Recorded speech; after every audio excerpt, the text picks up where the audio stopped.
acceptable for people to get a jab. On the itinerary, it includes Salisbury, Para Hills and Roxby Downs. Chinese surveillance and climate goals will be at the forefront of today's Quad Summit talks. Prime Minister Anthony Albanese and Foreign Minister Penny Wong have landed in Tokyo for the high-level meeting. Mr Albanese will also look to sign Australia up to a new US-led Asia-Pacific trade deal aimed to counter China's dominance in the region.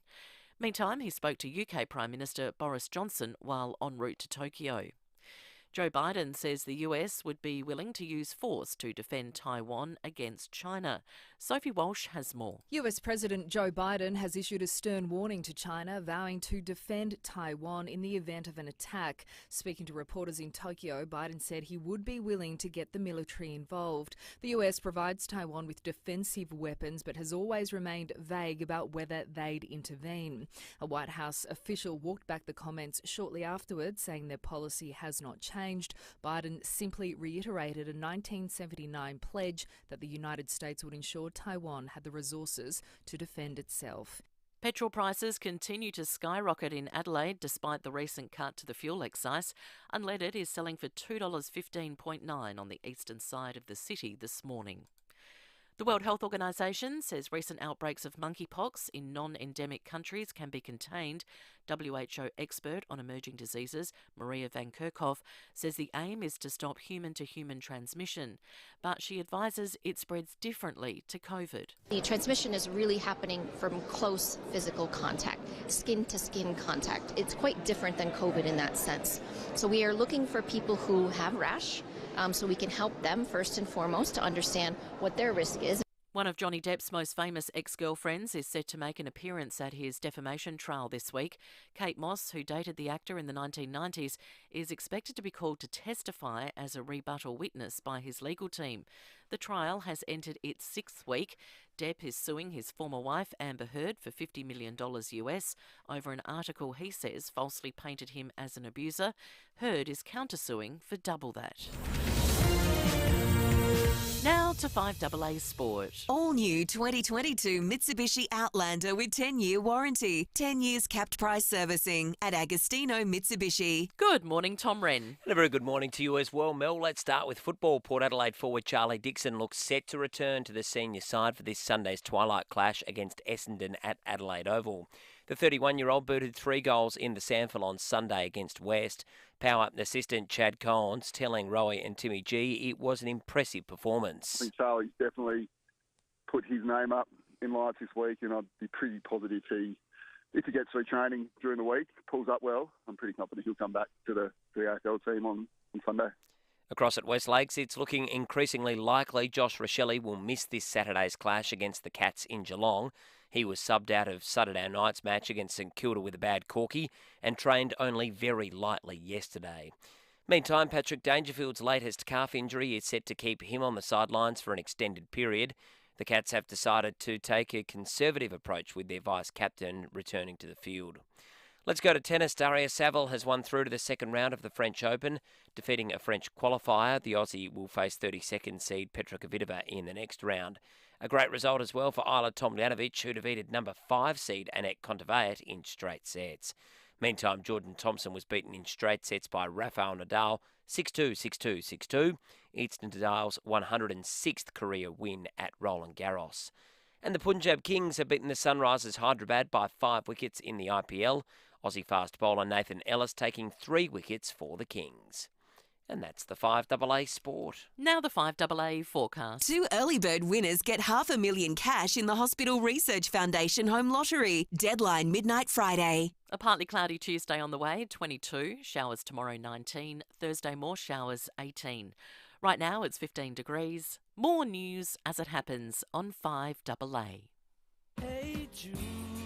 Statewide Super is now Host Plus, an industry super fund for all Australians. That's a plus. You're listening to FIVEaa Breakfast. David Penberthy and Will Goodings.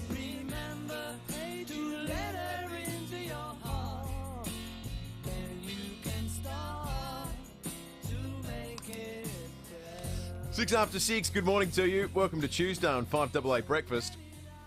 You're looking for a bargain? We're going to talk online shopping after 6:30 today. There's a bunch of sales on everything from electronic goods to pet accessories and all the things you need to keep your pets sustained. And we're going to be speaking with the head of content at Click Frenzy after 6:30 today to talk about the explosion of online shopping over the course of the last couple of years. We've got Hero of the Week before 7 o'clock. We'll be chatting with the marketing director of SPC. What do you think of the baked beans Vegemite mashup? That's right.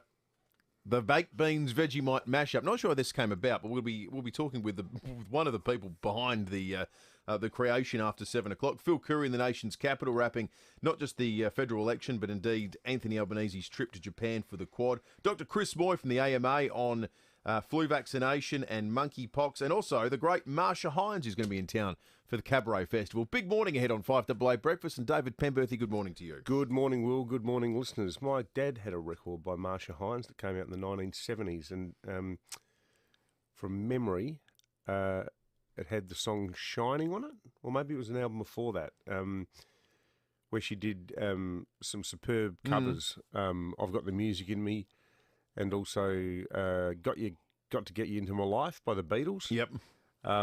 She used to play in Adelaide with absolutely terrific, big ensemble band. I wonder if any of our listeners saw them. They were called the Daly Wilson Big Band.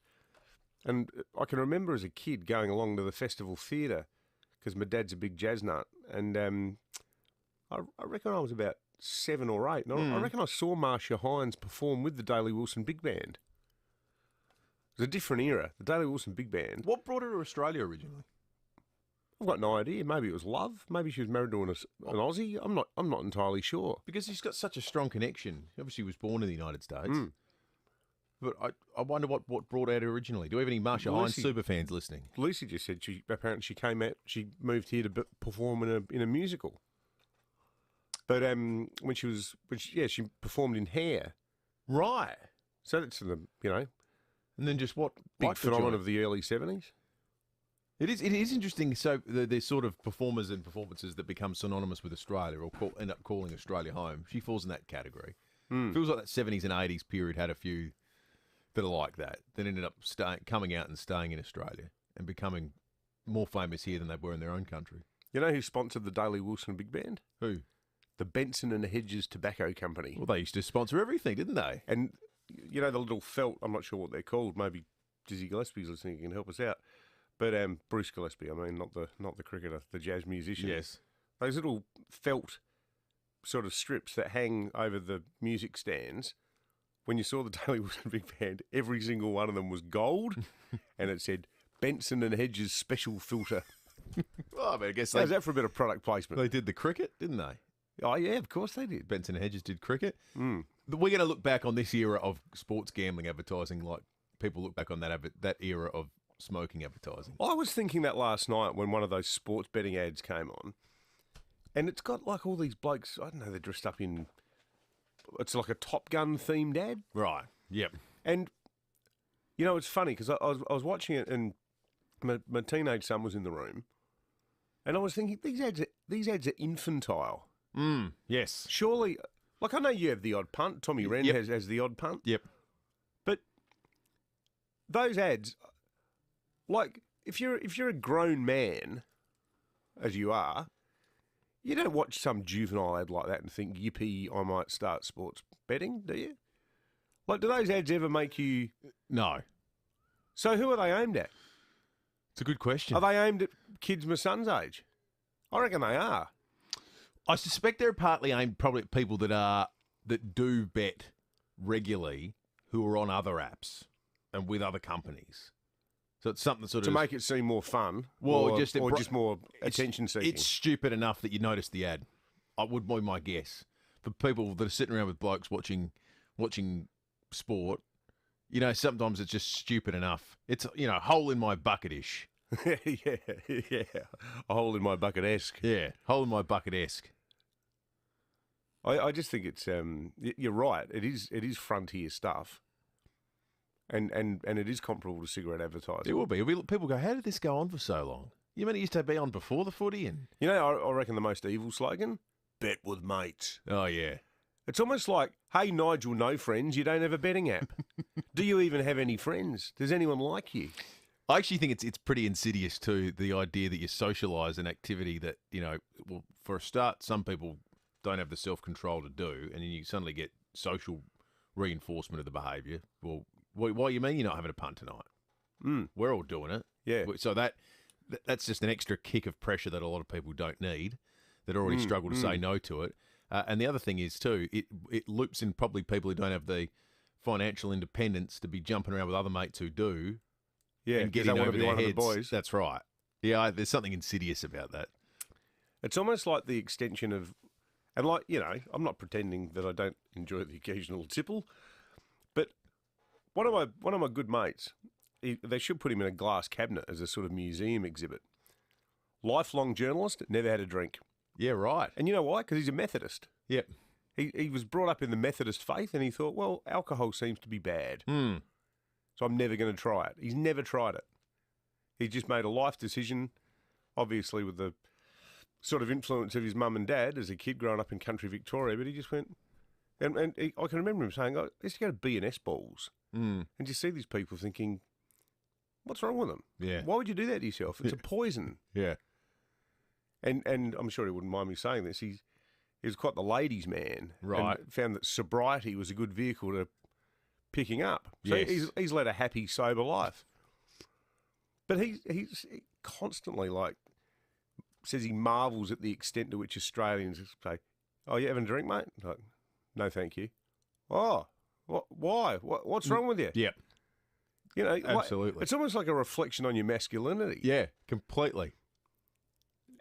Or people assume you must be an alcoholic. Yeah. Or you've lost your license, or you get... It's so You considered bash people so 'cause you've been unsociable. drunk. Yeah, what the hell is wrong with you that you're not drinking? Yeah, you're right. Like Wake in Fright. Have you seen that? No, what's that? Oh, it's an amazing film. A film. It's an Australian movie No. about country. This urbane city teacher gets sent off to the bush to teach in a country school. Things don't go well for him. Okay, enough said. But it feels like the betting companies are trying to kick it into that space. Yeah, It's like, I think that's you're right. not betting. What's wrong with you shirt lifter? Yeah. Is there something actually wrong with you as a man that you're not betting? Yeah. It's a total disgrace. Yeah, I think that's exactly right. 13 after 6, 8223 0000 is our number. You can text us on the Telstra Storm Outback text line. We'll get some news headlines for you next. 5AA's Tech Talk with your host, Adelaide tech guy Richard Pascoe. Thanks to Harvey Norman Computers.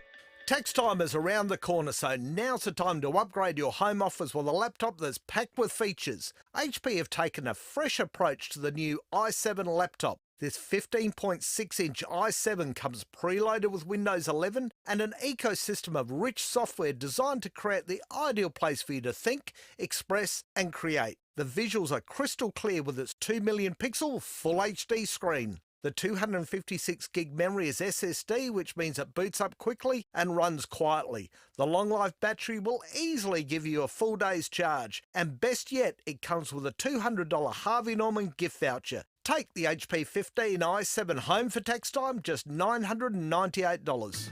Check out this great offer at 5AA.com.au. Thanks to Harvey Norman Computers. Do you know how protective your face mask really is? Is it PPE Tech protected? PPE Tech manufactures tight-fitting P2 certified face masks. That means they're proven to filter more than 98% of particles. And better yet, they're made right here in Australia. Right now, get free delivery and save up to 40% off disposable P2 face masks. Don't settle for anything less than Australian-made PPE Tech P2 face masks. Order online at ppetech.com.au today. ppetech.com.au. Now, ladies, this is a serious issue. Are you always looking to go for the closest bathroom because when you've got to go, you've really got to go? Overactive bladder is a medically diagnosed condition that can make you feel you need to go to the bathroom urgently, as well as cause difficulty holding on until you get there. Caruso's Wee Less is a therapeutic bladder health supplement that helps reduce the urinary incontinence and urgency associated with a medically diagnosed overactive bladder. It also supports bladder health and function, so if you want help to control the urge, try Caruso's Wee Less today. It's made here in Australia, it comes with a money-back guarantee and is available from leading pharmacies and health food stores. Always read the label and follow the directions for use. If symptoms persist, see your health professional. A Meals on Wheels volunteer has her say. I don't know, I think Meals on Wheels is definitely a good organisation to volunteer for. I feel that I'm really helping out the people I deliver to and also the organisation And yeah, it's enjoyable and satisfying. Get behind the wheel and volunteer for Meals on Wheels. Go to mealsonwheelssa.org.au. I think it's just a feel-good thing, and because Gore is quite a small community, I guess, it's nice just to be involved in that. 9 News has the experience to break the news. Made in Adelaide for Adelaide. 9 News. Statewide Super is now Host Plus, an industry super fund for all Australians. That's a plus. You're listening to 5AA Breakfast. David Penberthy and Will Goodings.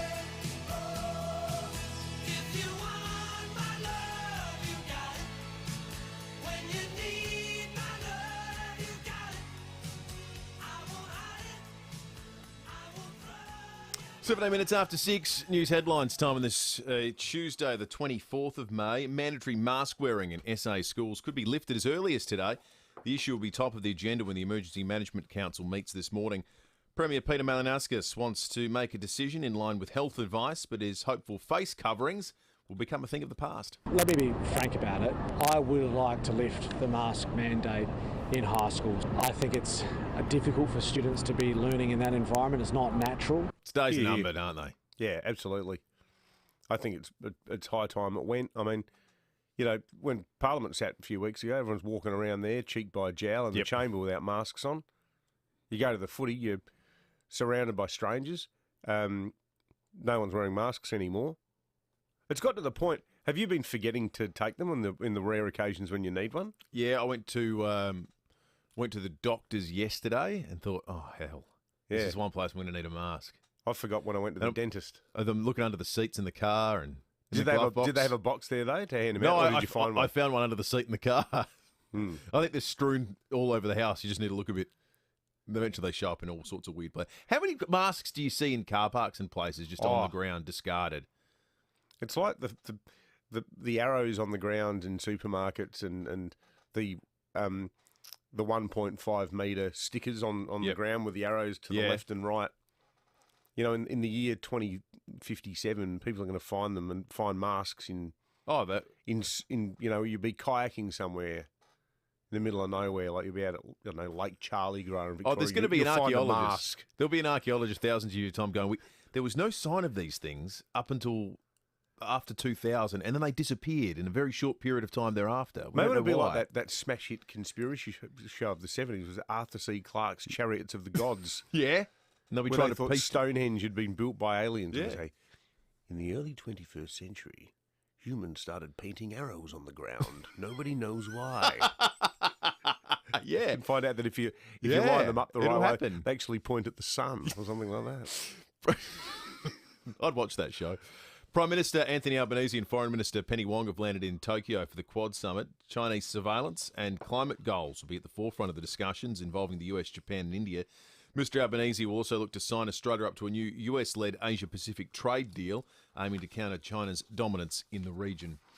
Humanitarian workers in Ukraine are continuing to face dire situations as the conflict enters a fourth month. More than 4 million refugees have made their way to Poland and Romania. 4 million people to two countries.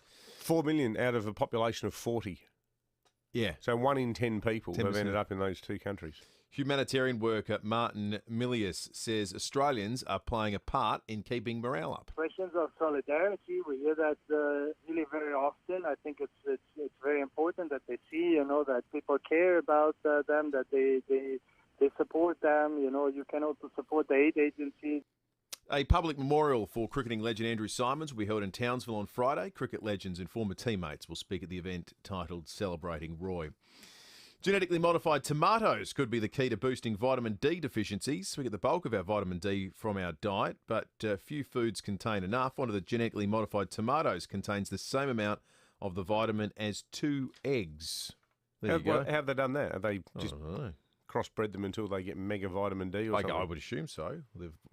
They've just chopped it into the code. I'm not sure. Crossed with an egg. Yeah, I don't know. I'm at the limit of my ability to sort of riff about genetic modification. Yeah, same. Yeah, I tap out pretty early on that one too. Let's have a look at the weather for today, because we know at least after today things get quite interesting this week. Right now it's 15.3 degrees outside, top of 22 today and clear. If we get a shower, it'll be late in the evening, and it'll be because it's basically the start of tomorrow's rain action.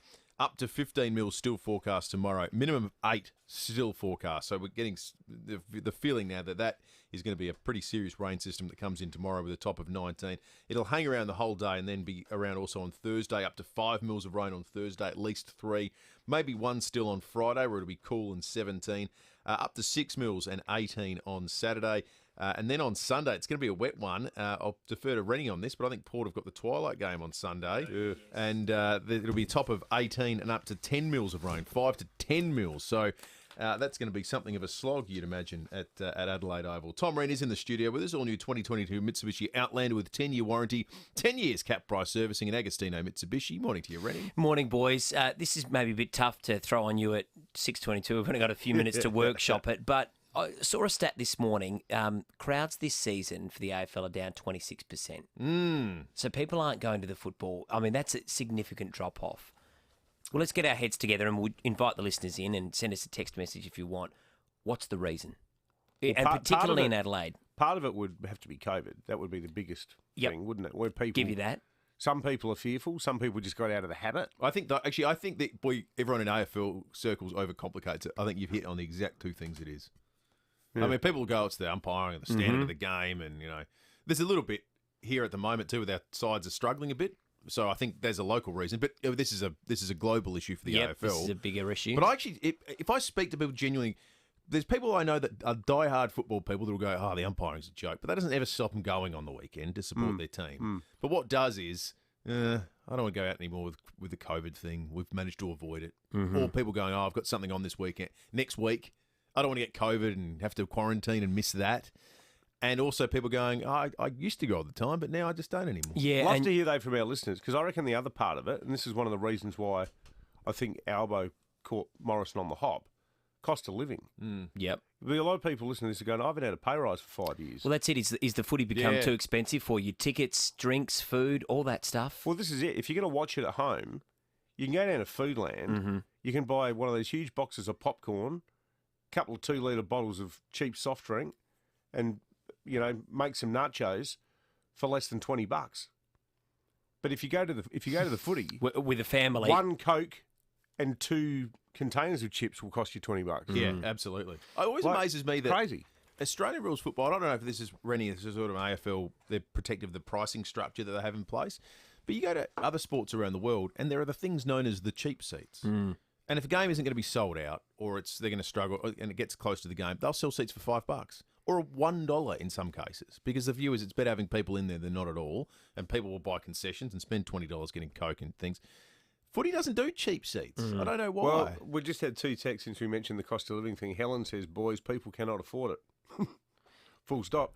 And another one, we've got season tickets for the Crows and we can't be bothered going. Now, another one as well, I'm hopeless with technology. Is the digital ticketing thing, affecting a few people, or am I being a bit of a dinosaur, maybe? Stuff like that. Is that an issue? You know what? I don't know if that is, but I had an experience. I've only been to 2 games this year because I've been calling the rest of them. Of course. Where the thing wouldn't scan my ticket at the gate. And I just wanted about to rip the gate out of the ground. And I'm standing. It was I was prevented issue. I missed the first 5 minutes of the game because they couldn't get the ticket to scan. It was a totally legitimate ticket. Yeah, I reckon if that happened to you a few times in a row, you'd go stuff it. Look, I mean, we love the footy. The 3 of us, we adore it. It's a staple of our lives. We talk about it every day. But I just, we want the crowds to be strong. We want people to want to go back to the football. It's just interesting to. So is it nationwide? Nationwide, 26%, and particularly here in Adelaide, where and I think you're right. I think COVID predominantly is the issue. We've gotten this far. I don't want to risk it still. I haven't had COVID. I don't want to catch it. Can I say one thing? And I know that you guys are absolutely sport like crazy. I think COVID, and I think if this is true, it's a good thing. I think COVID changed human behaviour a bit. Like we started doing things that we hadn't done for, well, in fact, in all honesty, I hadn't done either of these things with my 2 young boys. We'd never gone to Belair National Park. We'd never gone to Dingley Dell on Aylis Road. So you discovered there was other things in life. Yeah, and I sort of find now that when footy starts, like pre-COVID, I'd often just wind up on the couch going, I might watch Melbourne Collingwood. And now I just think, I've got zero interest in that. and our 6-year-old son, he actively dislikes football, and I'm kind of happy that he does.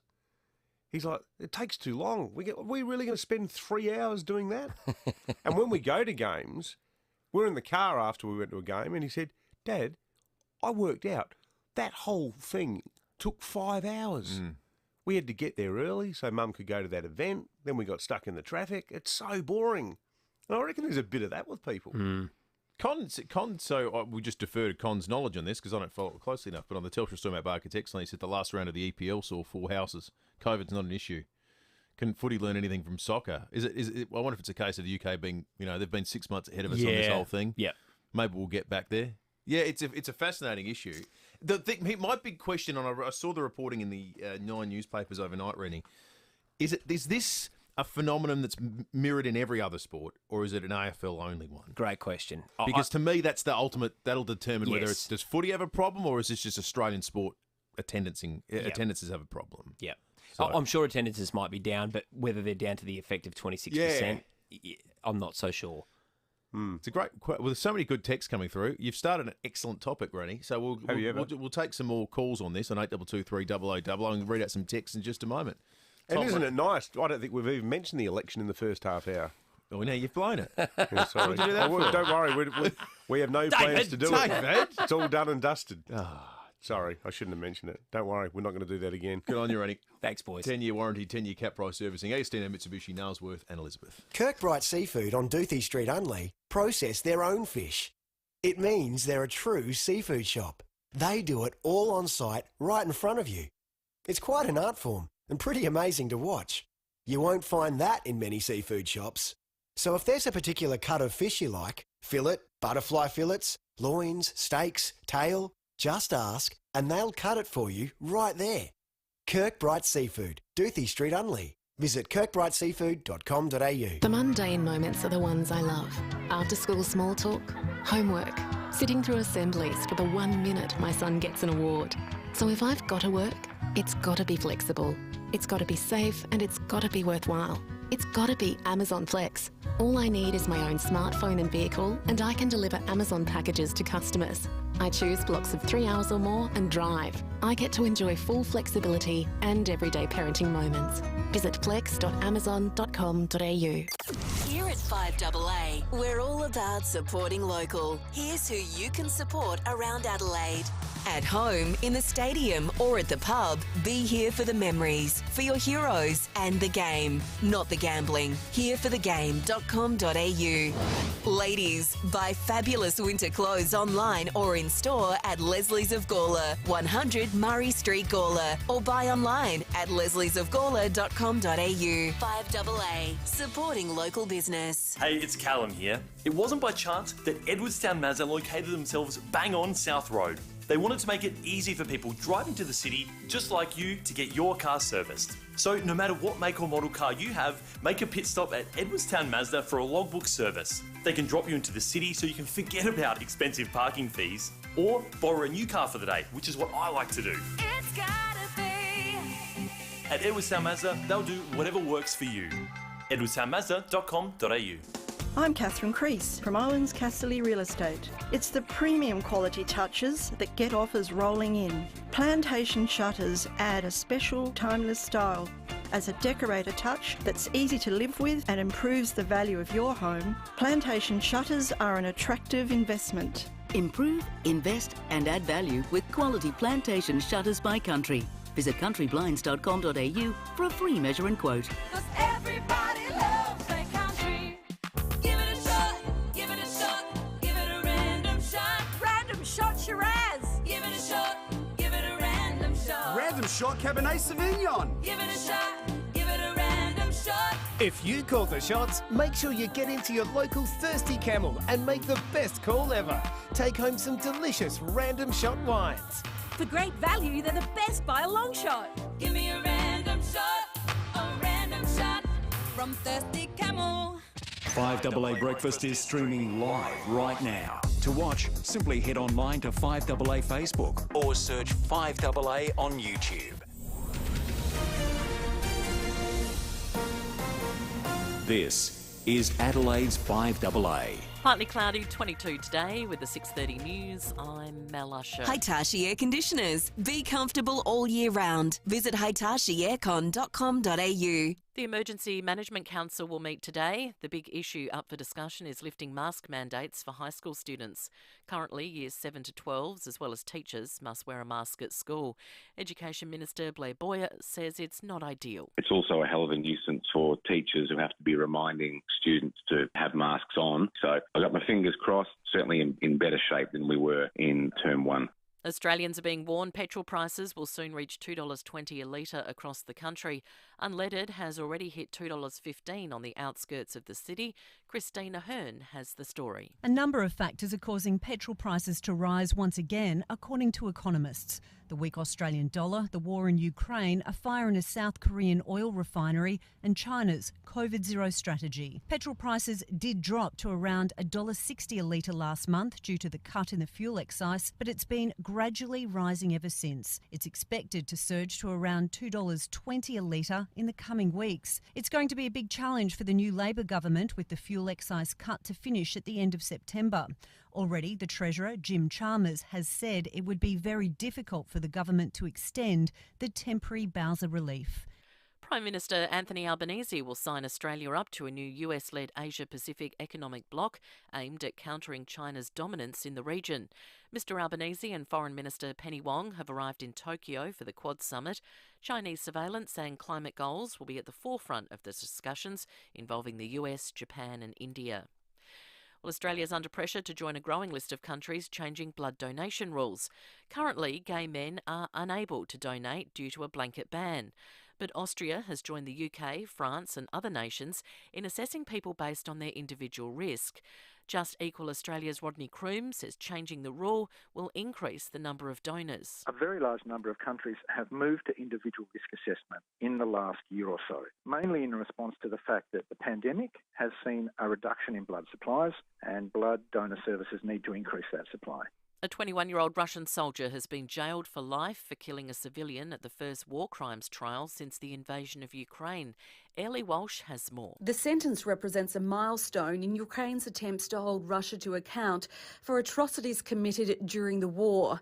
After pleading guilty, Sergeant Vadim Shishimaron said he'd been acting on orders from his superiors the day he shot a 62-year-old civilian as he rode his bicycle through a small Ukrainian village.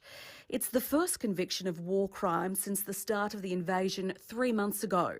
Meanwhile, Ukraine's president has called for a complete end to world trade with Russia while addressing the World Economic Forum.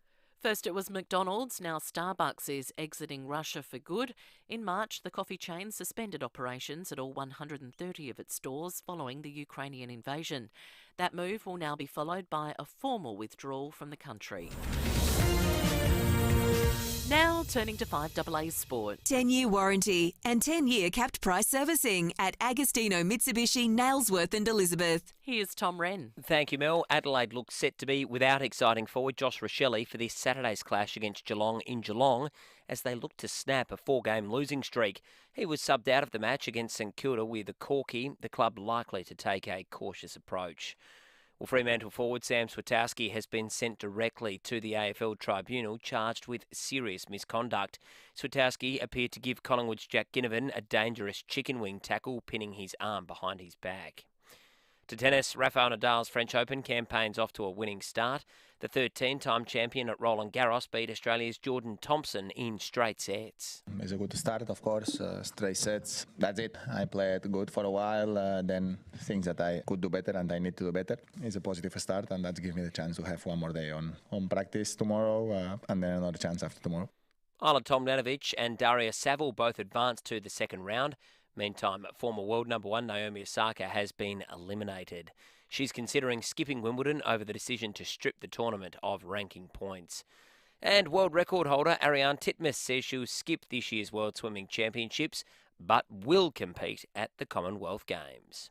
And that's the 5AA Sport. Now the 5AA forecast. 2 early bird winners get $500,000 cash in the Hospital Research Foundation Home Lottery. Deadline midnight Friday. 22 today and partly cloudy. Showers tomorrow 19. Thursday more showers and 18. Right now it's 15 degrees. More news as it happens on 5AA.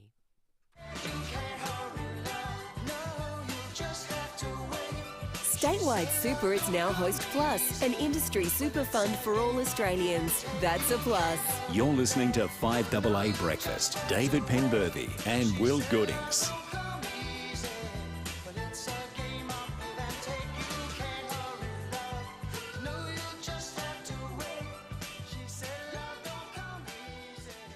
Twenty-four minutes to 7. We've got a mountain of text coming through at the moment on the Telstra Stormont Barker text line. People with theories as to why crowds are down 26% in the AFL. Our urban correspondent Dave Lloyd on Twitter makes the point that Big Bash crowds were down significantly as well. So we're trying to get to the bottom of whether it's a AFL-specific problem or just a crowd attendance issue Australia-wide, maybe even worldwide if people have a broader perspective than that.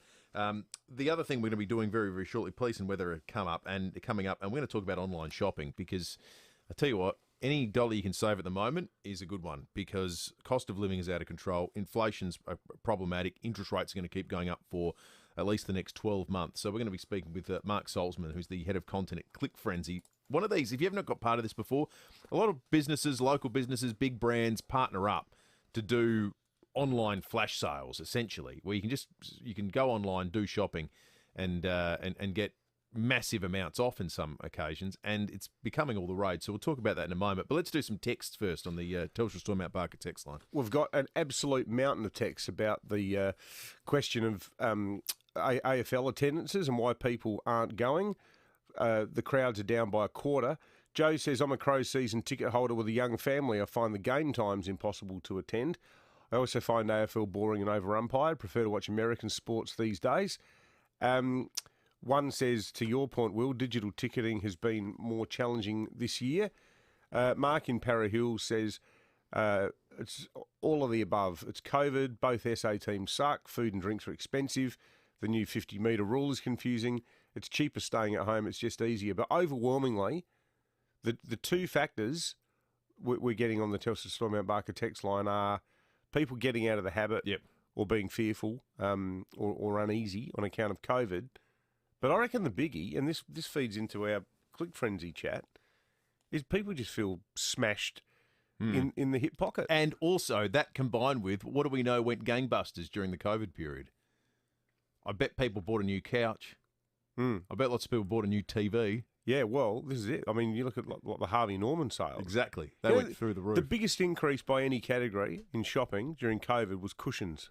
Is that right? Yeah. It was something like a 900% increase, and it was people at home going, we might be here for a while. Let's get some new cushions. So if you've got less disposable income and you've put an outlay on sitting at home watching stuff, it's a bad combination for live sport, isn't it? Yeah, it is. Well, let's introduce Mark Salzman. It's an interesting point for him to come into the conversation, actually, the head of content at Click Frenzy. Mark, good morning to you. Morning, guys. How's it going? Yeah, we're good, mate. We're fascinated by this because obviously online shopping is something that's just gone gangbusters over the course of the last couple of years. And from time to time, you get these events that come up with sales, and you've got everything from JB Hi-Fi to Pet Barn as part of this. So for people that are unfamiliar with the concept, introduce our listeners to what you're doing at Click Frenzy at the moment. Yeah, so Click Frenzy runs online flash sales. We partner with hundreds of retailers to offer these events. They run for a very limited amount of time. So this one's going for just 53 hours, starting at 6:30 tonight. And as you say, we've got everything from electronics to fashion to pet supplies, kids' toys, everything you can imagine, even travel deals for this one, which is nice to see after a couple tough years. And, it's all available up to 80% off in some instances, so something for everyone. So for people who aren't particularly adept at online shopping, Mark, is there one sort of single web point, sort of entry point on the web that you use? Because looking at the raft of different businesses, I mean, you got everything from Crocs and Hush Puppies to L'Oreal perfumes and makeups and 40 Winks for all your haberdashery, Manchester and mattresses and so forth. So how do you It's a huge breadth of stuff. How do you find it all? Yeah, so we've centralised the process. So if you go to clickfrenzy.com.au, it's all there. So you don't have to, go all across the internet trying to find these deals. You can go to clickfrenzy.com.au, find them all in the one place. The one tip would be to register so you get early access. A lot of the really hot deals tend to go early. So if you jump on a bit early, register, which is totally free to do, you can get access to all the deals half an hour before the rest of Australia. Good on you, Mark. Thank you for that. Mark Saltzman, the head of content at Click Frenzy. This is the equivalent of, the Saturday going out of business sale type thing. It's just, or a Boxing Day sale. Or a Boxing Day sale. It's just that it's all collated in the one place online these days. Emile in Hectorville has called in on the issue of crowds attending live sport in Australia. Emile, good morning to you. Good morning, gentlemen. I'll give you an interesting perspective. I work at a school. We just came back from a robotics competition in Texas, in Dallas. Yeah, where we had a team, where we had a team compete over there, which was pretty cool. But we managed to sneak in a game with the Dallas Mavericks. It was a playoff game against the Phoenix Suns. Nosebleed section tickets, etc., were about $250, but they're all legitimate. Rocked up there in Dallas. They've got about reported cases of 200 cases a day, which means no one's reporting. And you rolled up. There was great atmosphere, all kinds of entertainment. Rolled in. I mean, coming from Australia, I was like, we've got our masks in our pockets, and you almost felt like you were, I don't know, you felt, well, if I put it on, I'm going to look like a real deal here. So, yeah. Like you're paranoid. So you roll in, 20,000 people in the stadium. There's they don't even do cash there at all. It's all cardless, everything else like that. So, the atmosphere was fantastic, and then the rest of the city was really interesting. There was a real mix. Where we were competing, there was 7,000 kids from around the world in a massive convention centre. About 5 of them were wearing a mask. I guess we're going to get to that point, but the attitude really was, COVID, we've all had COVID. Herd immunity, vaccines, we're right, everyone's right. And it was really, really interesting in terms of the attitude around it. So, I think we'll get there, but it'll just take a little while because they're a couple of years ahead. Yeah, that's a good point, Emile. What a great experience. How long were you there for, mate? We were there for about a week. Yeah, right. And we're there for the comp. It's a big one. And Adelaide actually was holding the national world qualifiers. And then we went, for after we qualified, went over there. So it's a pretty cool experience. Great city, for isn't the it? kids. Yeah, Dallas is unreal. It's the food was incredible. I know. Oh yeah, did you get into the barbecue? You like food, oh yeah, that's my thing. How good's the brisket? I called you guys up about the. I won the meat voucher when I called up about the census question. So I went to a place called Terry Black's Barbecue, which was insane. So they've got these 1,000 offset gallon smokers. Like, I'm obsessed with that stuff. And they had about 7 of them. So I got to go speak to the pit masters. Oh, awesome. I'll be honest, I teared up because, that was like my, it was pretty funny because, that was my thing. I'd waited all these years to go to a real Texan barbecue place, rolled into the restaurant, see these smokers, I'm having a moment. Oh, that's excellent, mate.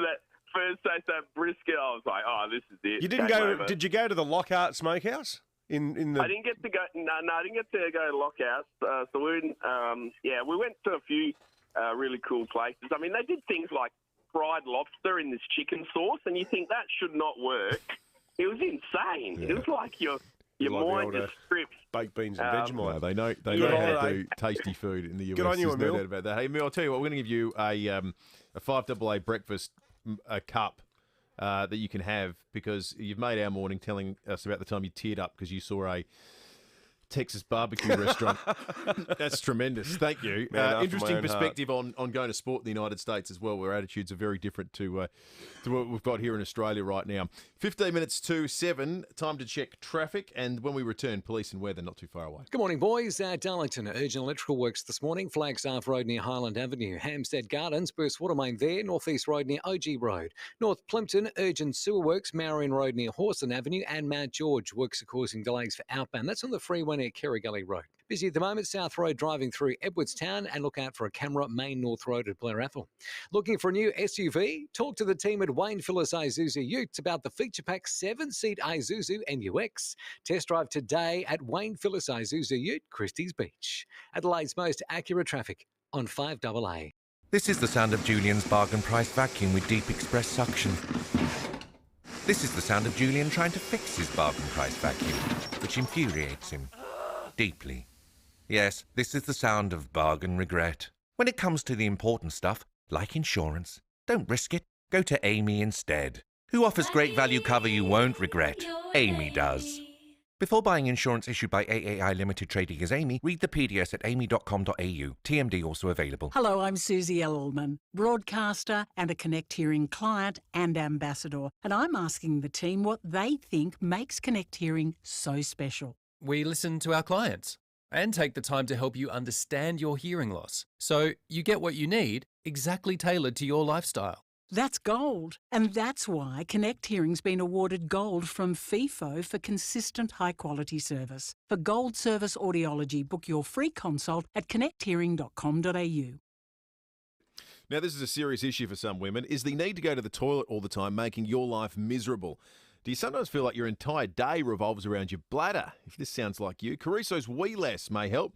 Caruso's Wee Less is a therapeutic bladder health supplement with a unique blend of herbs and magnesium. It helps relieve the annoying and inconvenient feeling that you need to go to the bathroom too often. It also supports bladder health and function and helps reduce the urinary incontinence and urgency associated with a medically diagnosed overactive bladder. So if you want help to control the urge and regain your bladder confidence, try Caruso's Wee Less today. It's made in Australia. It comes with a money-back guarantee and is available from leading pharmacies and health food stores. Always read the label and follow the directions for use. If symptoms persist, see your healthcare professional. Some days are hot. Others, freezing. But with an Hitachi air conditioner in your home, you can be comfortable all year round. Hitachi has a wide range of inverter wall-mounted, ducted and multi-split systems to suit any home. Plus, selected models come with a 6-year warranty. So don't just get any air conditioner. Get what Hitachi has. Visit hitachieaircon.com.au now to find your local specialist installer. 9 News has the experience to break the news. Made in Adelaide for Adelaide. 9 News. Statewide Super is now Host Plus, an industry super fund for all Australians. That's a plus. You're listening to 5AA Breakfast. David Penberthy and Will Goodings.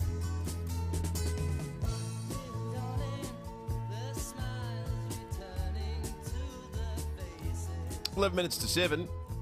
Let's talk about the weather, because it's going to get wild after today. Senior forecaster Tina Donaldson from the Bureau joins us. Tina, good morning to you. Good morning. Let's start with today, and then we'll work our way up to what looks like it's going to be a really wet rest of the week. Yes, that's right. Some wild weather on the way, as you put it. But for today, things are pretty good. It wasn't just a mild overnight temperature. Got down to just below 14 degrees at 5 a.m. Currently sitting at about 14.5 degrees here in the city. And mostly sunny this morning. We will see some cloud increase during the day, and that's ahead of a trough of low pressure that's currently over the far west of the state, bringing some showers out there. A couple of millimetres already out at Nullarbor and Euclid there. But for Adelaide, look, there is a slight chance of a shower late this evening, but I think we'll see most of it after midnight, though. So heading for a top of 22 degrees today in Adelaide, 21 at Elizabeth, 21 Glenelg, 19 at Mount Barker and 21 at Noarlunga today. How confident are you, Tina, that all the forecast big rain's going to hit? Because I know it's hard doing these things a few days out, and there's been a few times lately where it's all sort of headed north rather than landed in the suburban part of town. But does it feel like we're going to get something significant on the weekend? Oh, on the weekend, look, the weekend's still a little bit tricky with the timing, although most of the models do have some sort of significant front moving through towards the later part of the weekend. So at this stage, it looks like a good chance that the Adelaide will see a significant cold front move through at some point later on the weekend. So winter will come in with a bit of a bang, I think. So temperatures dropping down then, yeah. Good stuff. Thank you for that, Tina. Good stuff, Tina. Tina Donaldson from the Weather Bureau. Matt Brown is working at SAPOL this morning. Matt, there's a teenager that's been arrested over a fire at Modbury. That's right. Well, about 7:10 p.m. last night, police and MFS crews were called to an unoccupied house in Corio Street after reports of a fire. Now, witnesses reported seeing two girls run away from the scene just after the fire started. Now, fire crews extinguished the blaze. There were no reports of any injuries, but Petrol searched the surrounding area and located the suspect nearby. So a 17-year-old girl from Oaklands Park was arrested and charged with arson. She was bailed to appear in court at a later date, but police are following positive lines of inquiry regarding the second suspect, and anyone with information that can assist police is asked to call Crime Stoppers on 1800 333 000. Matt, also, what's the latest involving the story yesterday of the teenager in the hit and run? Well, police have spoken to a driver involved. This is a crash that happened on Sunday, the 22nd of May, just before 3:30 p.m. Patrols and paramedics were called to North East Road at Modbury, just near Tea Tree Plaza, after a teenage boy was hit by a passing Volvo SUV. Now, the boy was crossing at the traffic lights opposite Civic Park at the time, and the driver didn't stop. The 16-year-old boy from Redwood Park was taken to the Royal Adelaide Hospital for treatment of minor injuries, but police have spoken to the driver. Inquiries continue. No charges have been laid as yet, but we're still appealing for witnesses on that one. So if you saw the crash or were in the area at the time, please call Crime Stoppers on 1800 333 000. Can I ask, Matt, did the driver come forward, or did you track the driver down yourselves, or aren't you across that? No, they've contacted police and we've spoken to them. So just trying to determine exactly what's occurred and see if any charges can be laid. And as I mentioned before, we are appealing for more people to come forward. Someone might have captured it on their dash cam footage as well. So if you can assist police, please contact us as soon as you can. So does it sound like the person might not have even realised that they'd hit the young man? Well, we can't go into too much about it, Dave. Yeah, sorry, it still is under investigation. Yeah, It's sure. okay. Like we say, if anyone can assist us with the dash cam footage. It was at 3:30 p.m. Sunday Arvo, so there should have been a few people around at that time. But if you can come forward and help us out, that'd be great. Good stuff. Senior Constable Matt Brown from SAPOL. Thanks for that, Matt. 7 minutes to 7. Some more text on the Telstra Store Matt Barker text line. Yeah, we're getting quite a lot about the affordability of football, the attractability of football during these COVID times, or in the backwash of COVID. One here from Rach says, morning, in regards to the footy, as a long-time Crows fan, it's getting increasingly frustrating watching the team lose games they should have won, e.g. Saturday night. I'll hang in there supporting them, but then not doing themselves any favours at the moment for the crowd who continue to show up each week, seeing little improvement, and also witness confusingly bad umpiring, but a lot just about the cost. Carol says $95 a ticket on concession for footy speaks for itself. And also, special thanks to this person who didn't leave their name. They've just hiked up to Mount Lofty from Waterfall Gully to see the most stunning sunrise, and they've taken beautiful Some of those pictures are remarkable. shots, of that obelisk there on top of Mount Lofty. Great photographs. Thanks for that. Mark makes the point, Carlton Swans full house at Marvel, Tigers Bombers over 70,000 at the G, and says they are healthy crowds. Well, in fact, the AFL, the reporting that's coming out of Victoria cites the Dreamtime at the G game as one of the disappointing crowds, because the 70,000 they got is the lowest in 11 years. That's normally absolutely chock-a-block. Yeah, that's right. So the Carlton, obviously Carlton fans are up and about because it's been a long time between relevant drinks. But the rest of the game is really interesting. And the lowest, I think, was some 5,000 people attended the GWS game last weekend. So was that a good crowd or a bad crowd for them? That was not a great one. No, not making the inroads. Eagles Giants, 5,057 people. Yuck. There's SA that's all going.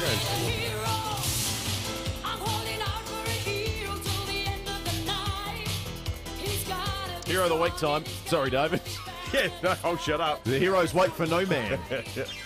8223 0000. If you want to nominate a hero, you can text in as well on the Telstra Store Mount Barker text line. Sam's in the studio. Who's your hero, Sam? So yesterday when I got my flu shot from the pharmacy. Good work, mate. And my pharmacist... Oh, thanks, Dave. And my pharmacist asked me what I did for a living. I'm like, I work at FIVEaa. And he goes, oh, what do you do? He said, get out. What do you do? I'm like, I work on The Breakfast Show with... Oh, who's on The Breakfast Show? David Will. He says, I wake up every morning listening to him, and my wife watches him every morning on the computer. So I'm like, thank Hello you. There. So my local Mrs. pharmacy at West Lakes, Theo. And... What a legend. But what made him my hero of the week, he goes, we all know David and Will, the guys on air do all the work, but it's the people from behind the scenes really put everything together. So he was saying to this to you as he was injecting putting me, a long piece of metal into your arm. Pretty much. So hero of the week, you can't buy to be hero of the week, but if you say you listen to us and you say the producers do a good job, you go a very long way. Right. For a moment there, I thought you were nominating yourself as hero of the week, which I thought was bold. And no, not quite. Well, it sort of has the effect of that in a way. Yeah, it does. I was hoping you were nominating put somebody else who's nominated you as the unsung hero.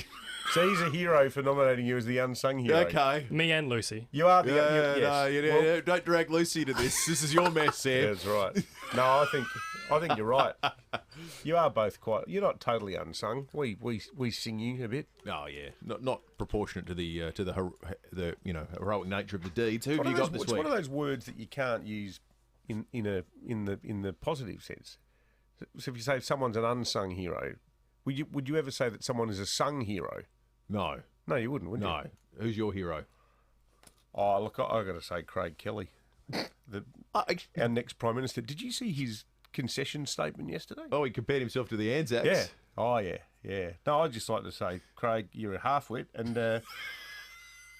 but thanks for the $100 million, because at a time when many commercially run media organisations have been absolutely smashed by the revenue collapse from COVID. We'd like to thank you for the $100 million that you spent. Absolutely, well said. I want to give a shout out to all there's a perennial thing I pretty much do after every election, and it's lambast people who hand out how-to-vote cards for being obnoxious, loud, and in your face.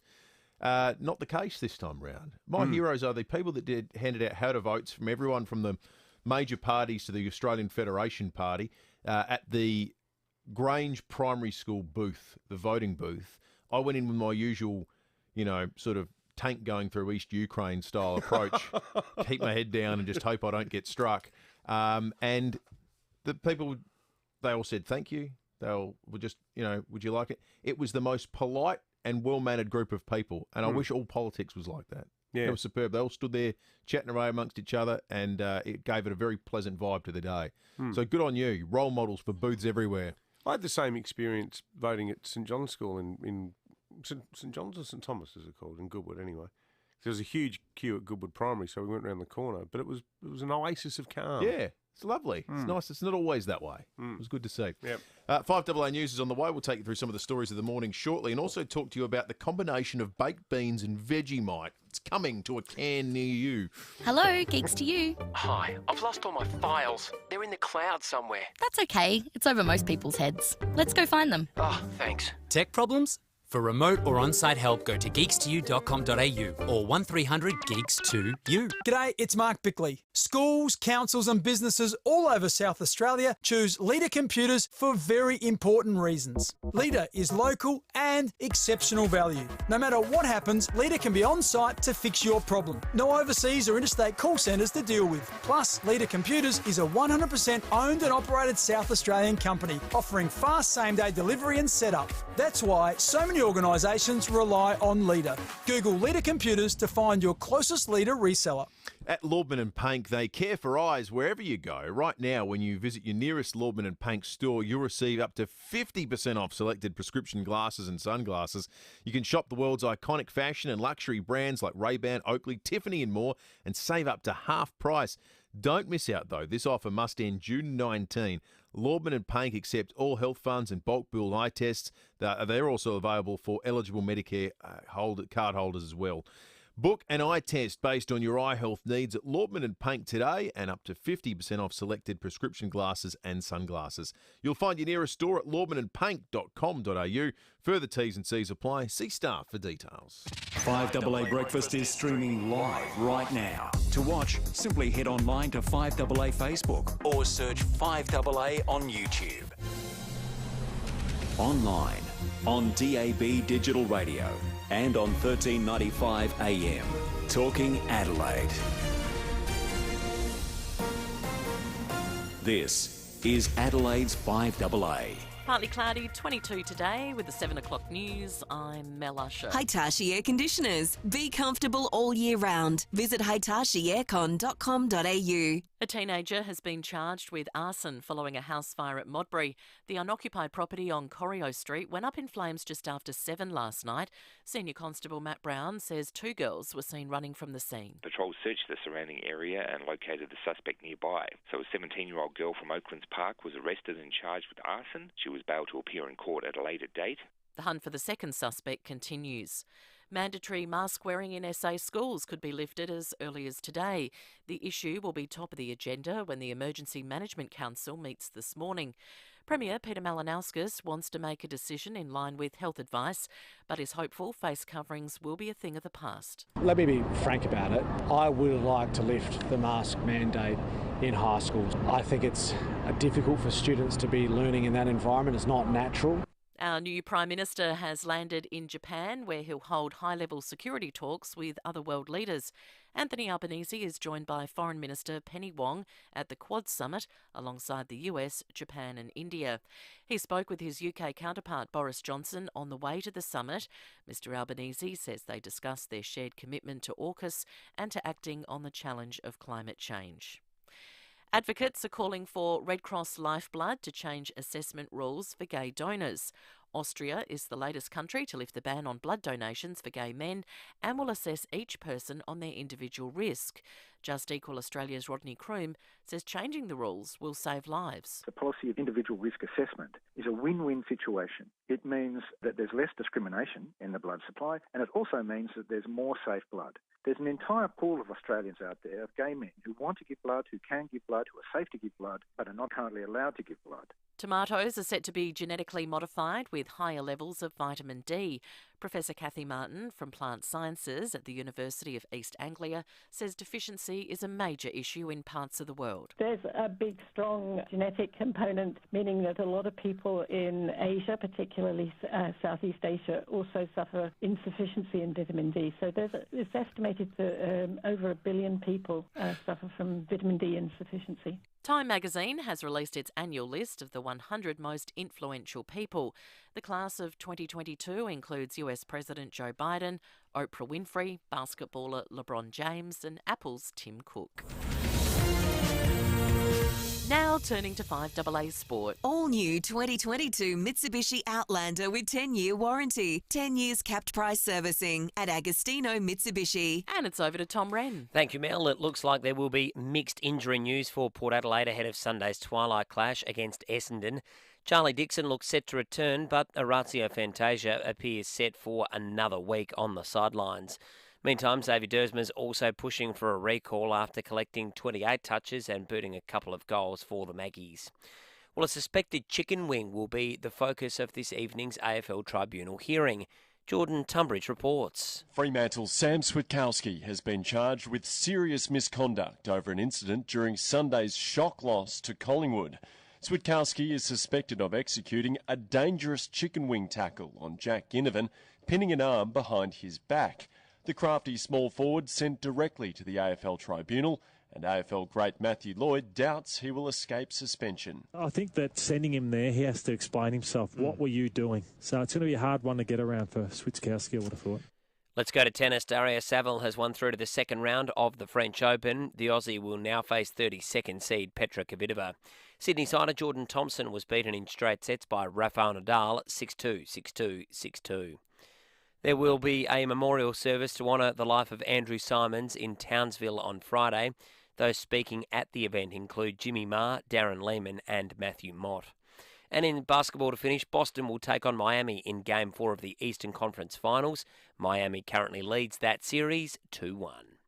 And that's the 5AA Sport. Now checking 5AA traffic. Petstock's Mayhem sale starts Tuesday, ends Sunday, May 29. Shop in store or online at Petstock. At Darlington, urgent electrical works, Flagstaff Road near Highland Avenue. Hampstead Gardens, Burstwater Main, North East Road near OG Road, and North Plimpton, urgent sewer works, Marion Road near Horston Avenue. Busy right now, South Road as you're driving through Edwardstown, pretty slow going at the moment. And we've got cameras Port Road, Croydon, and Hub Drive at Aberfoyle Park. Business owners, how much are you paying your bank for your business FBOS? Visit smartpay.com.au for zero-cost FBOS. Minimum turnover and T's and C's apply. Adelaide's most accurate traffic on 5AA. Now the 5AA forecast. 2 early bird winners get $500,000 cash in the Hospital Research Foundation Home Lottery. Deadline midnight Friday. Partly cloudy today and 22. Showers tomorrow down to 19 and more showers on Thursday down to 18. Right now it's 14 degrees. More news as it happens on 5AA. If you're due for a service, here's a little reminder of what you get at Mawson Lakes Mazda. Sure, your car gets state-of-the-art servicing by top-trained mechanics. But what do you get? Try next-day servicing, complimentary loan car, vacuum and wash. Oh, and your breakfast or lunch is on us. At Mawson Lakes Mazda, we know that to be the best, we've got to look after your car and look after you. Mawson Lakes Mazda, just a short drive from the city.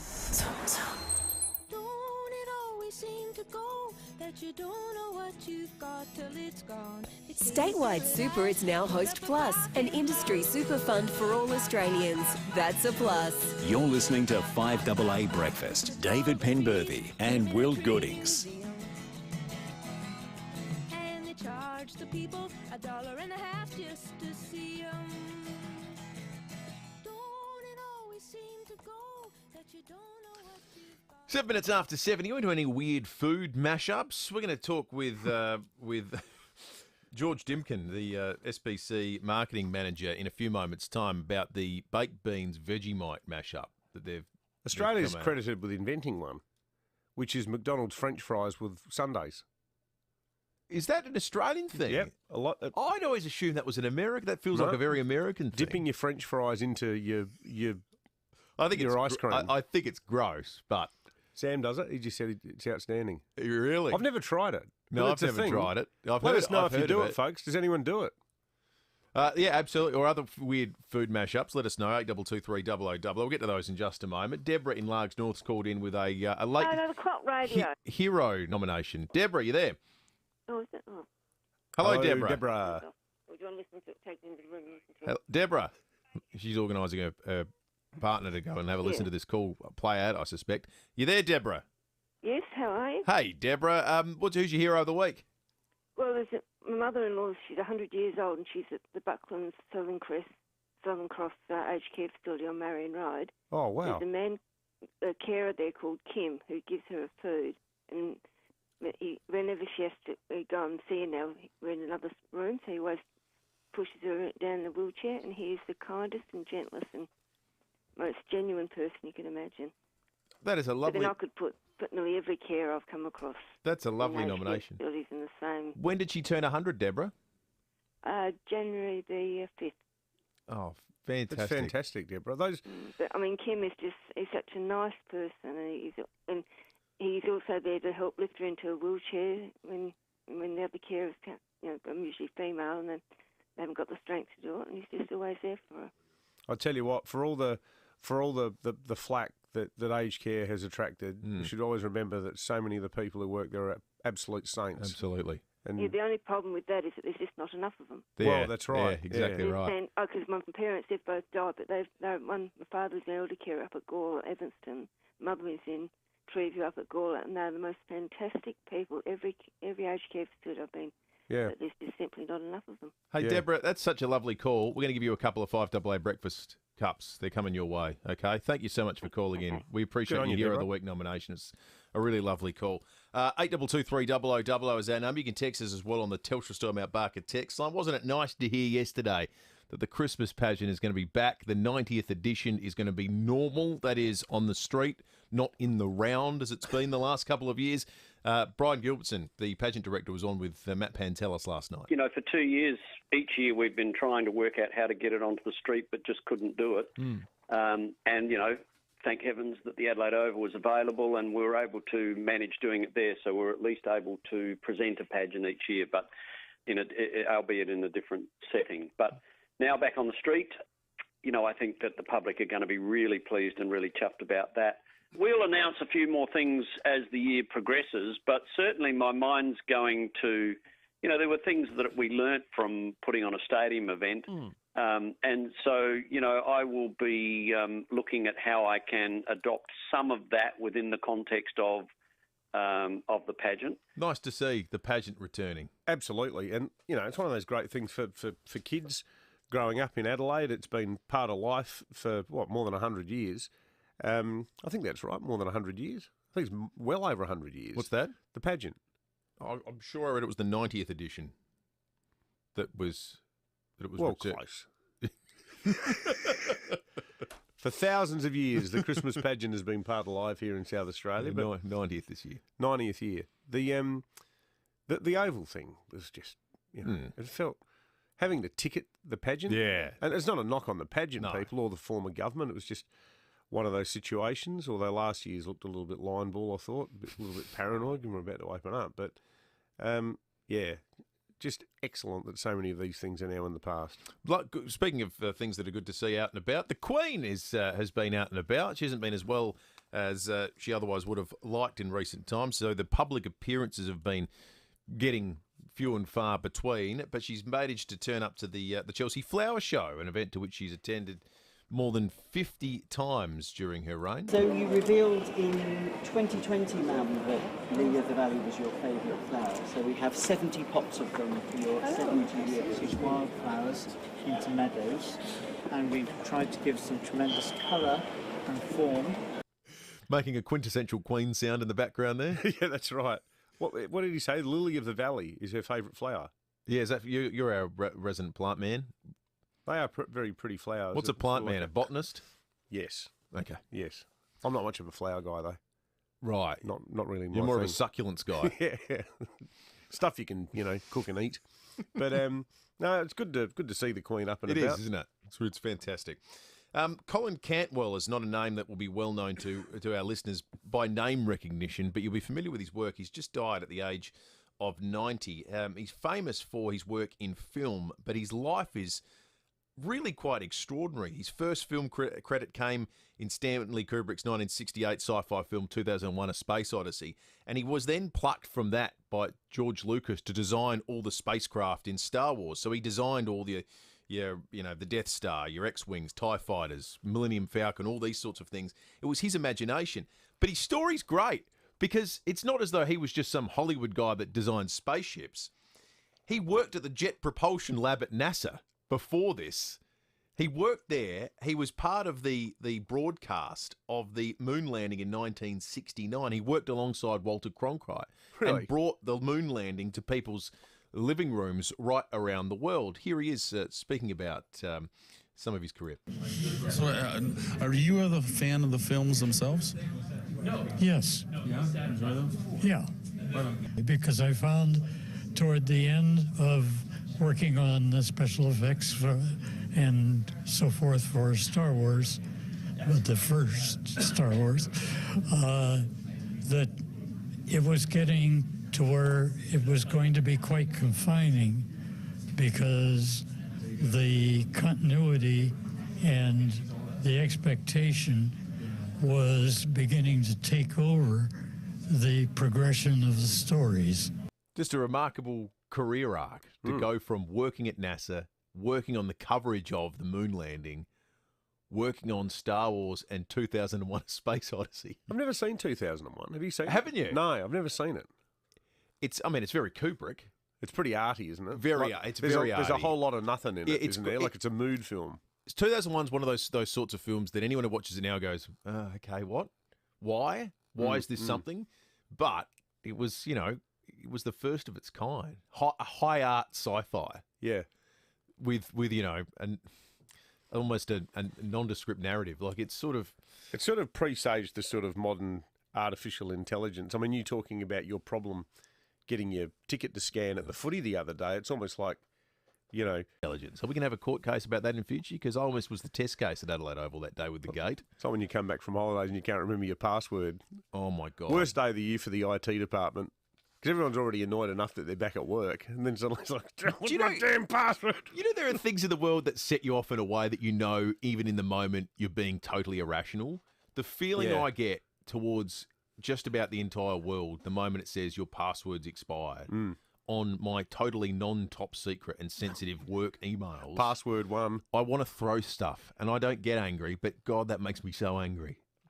Yeah, I thought the high point technologically was this year, our first day back at work, because we didn't know that over the holidays you had to upload your vax status. Oh, we couldn't get into the car park. We couldn't get into the building. They didn't let us in.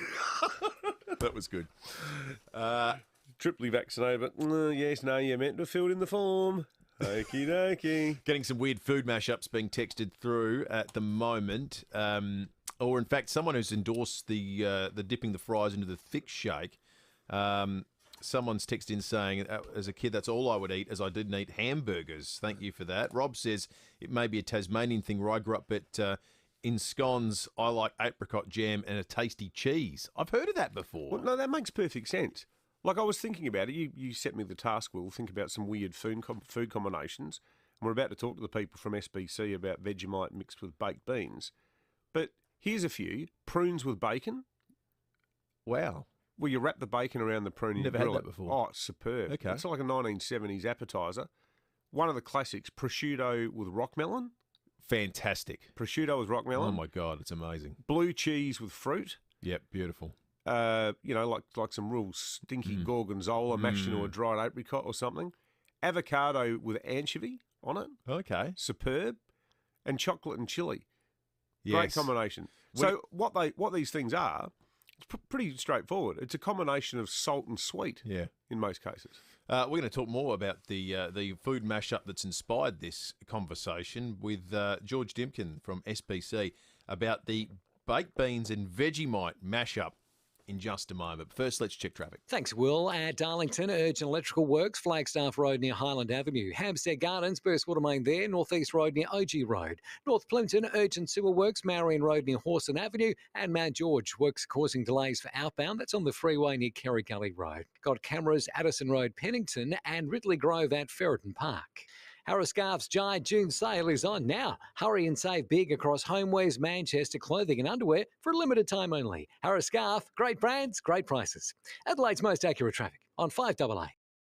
Get in here. It's Sheeds. We don't have the time to mess around. We can't afford any more downtime, and we need a result. It's about trust, and for hydraulic hose repairs, Ryco 24/7 are the ones. They'll get to you wherever you are. Their vans are on the road with fully qualified repairers, and they are supported by that other great South Australian team, BL Shipway, who I've known for over 30 years. Call Ryco 24/7 on 133247 or visit ryco247.com.au. G'day, it's Soda here. Now, if you're a tradie or a courier, you know every second counts. So why waste time waiting around when you can get on with it behind the wheel of a Staria Load, Hyundai's new work van?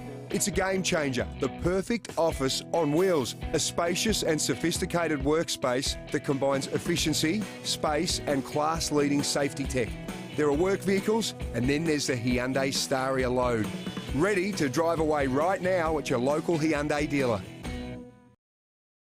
Prepare to change the course of your life. That's right, folks. Listen up. You've got until midnight Friday to unlock the vault in the Hospital Research Foundation Home Lottery Early Bird Draw.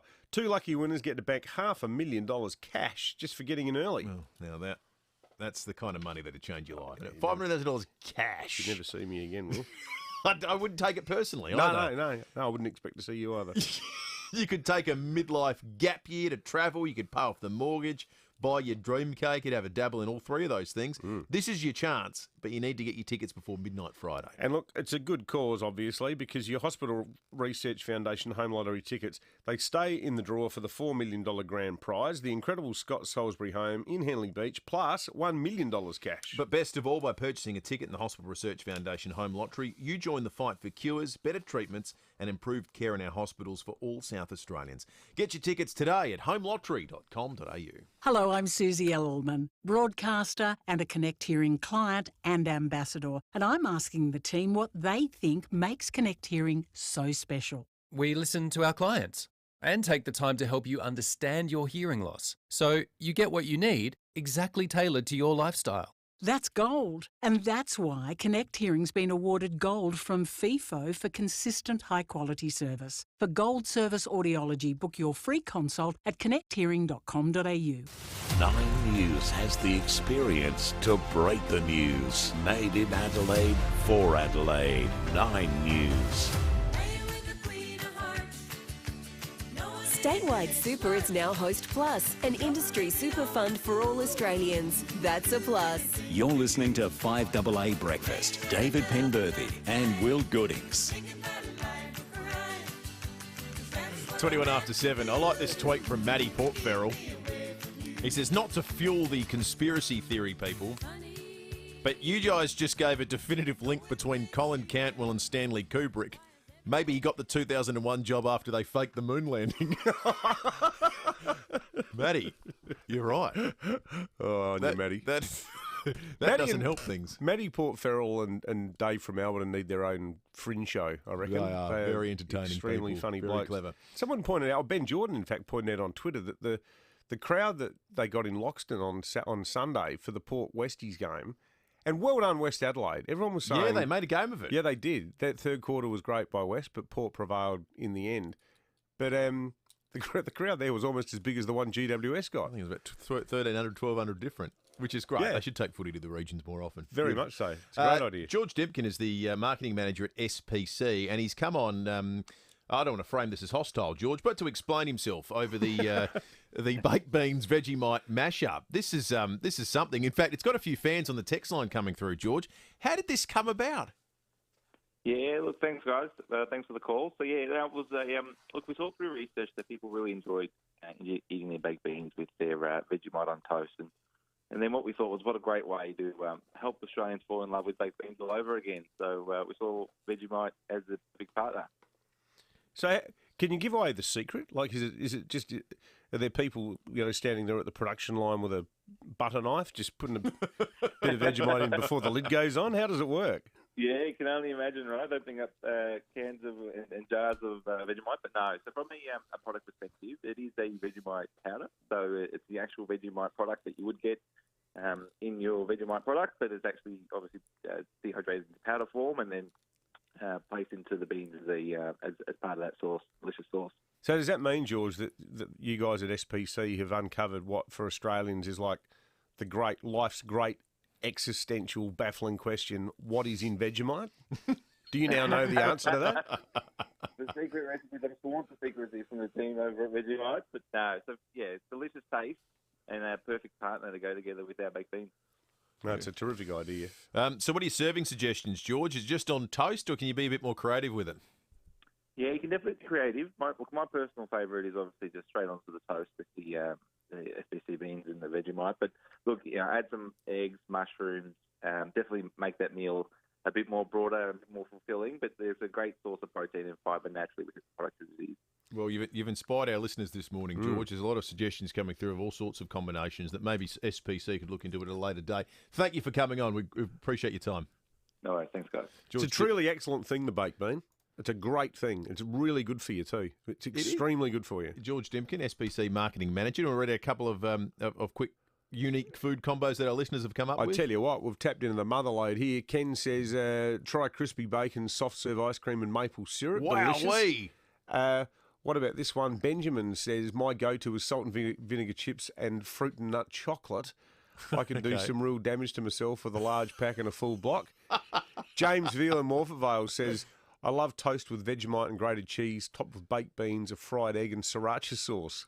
That'd work. There's a logic to that. Yep. Now, Deb, I've got to say, you've lost me here. Call me weird, a mouthful of salted cashews and soft fruit jelly tubes at the same time. No, I don't think. No one's going And to catch on. Stavros, speaking one of life's great truths, says anything wrapped in bacon is magnificent.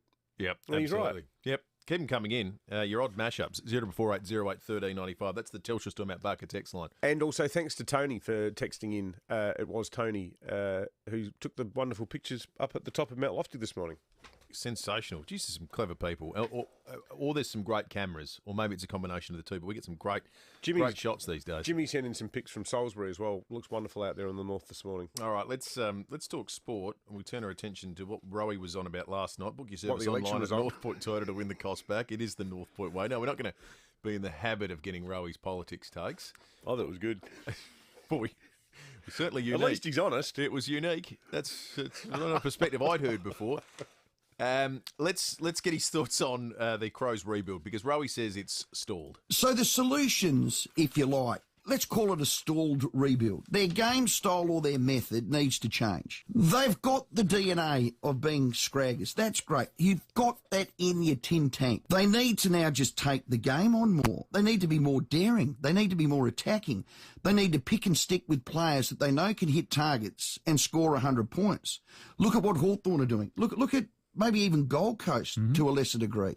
Look at Brisbane's rebuild for 5 years. They wanted to hit the scoreboard and attack and take the game on. Their intent to score has got to be greater, and they need to hurt opposition by scoreboard pressure, not grit. Grit's a great way to build the base, but I think, Nixie, you've got the base now. There's your foundation. There it Grit is. doesn't win your matches. It is admirable, but that's about all it is.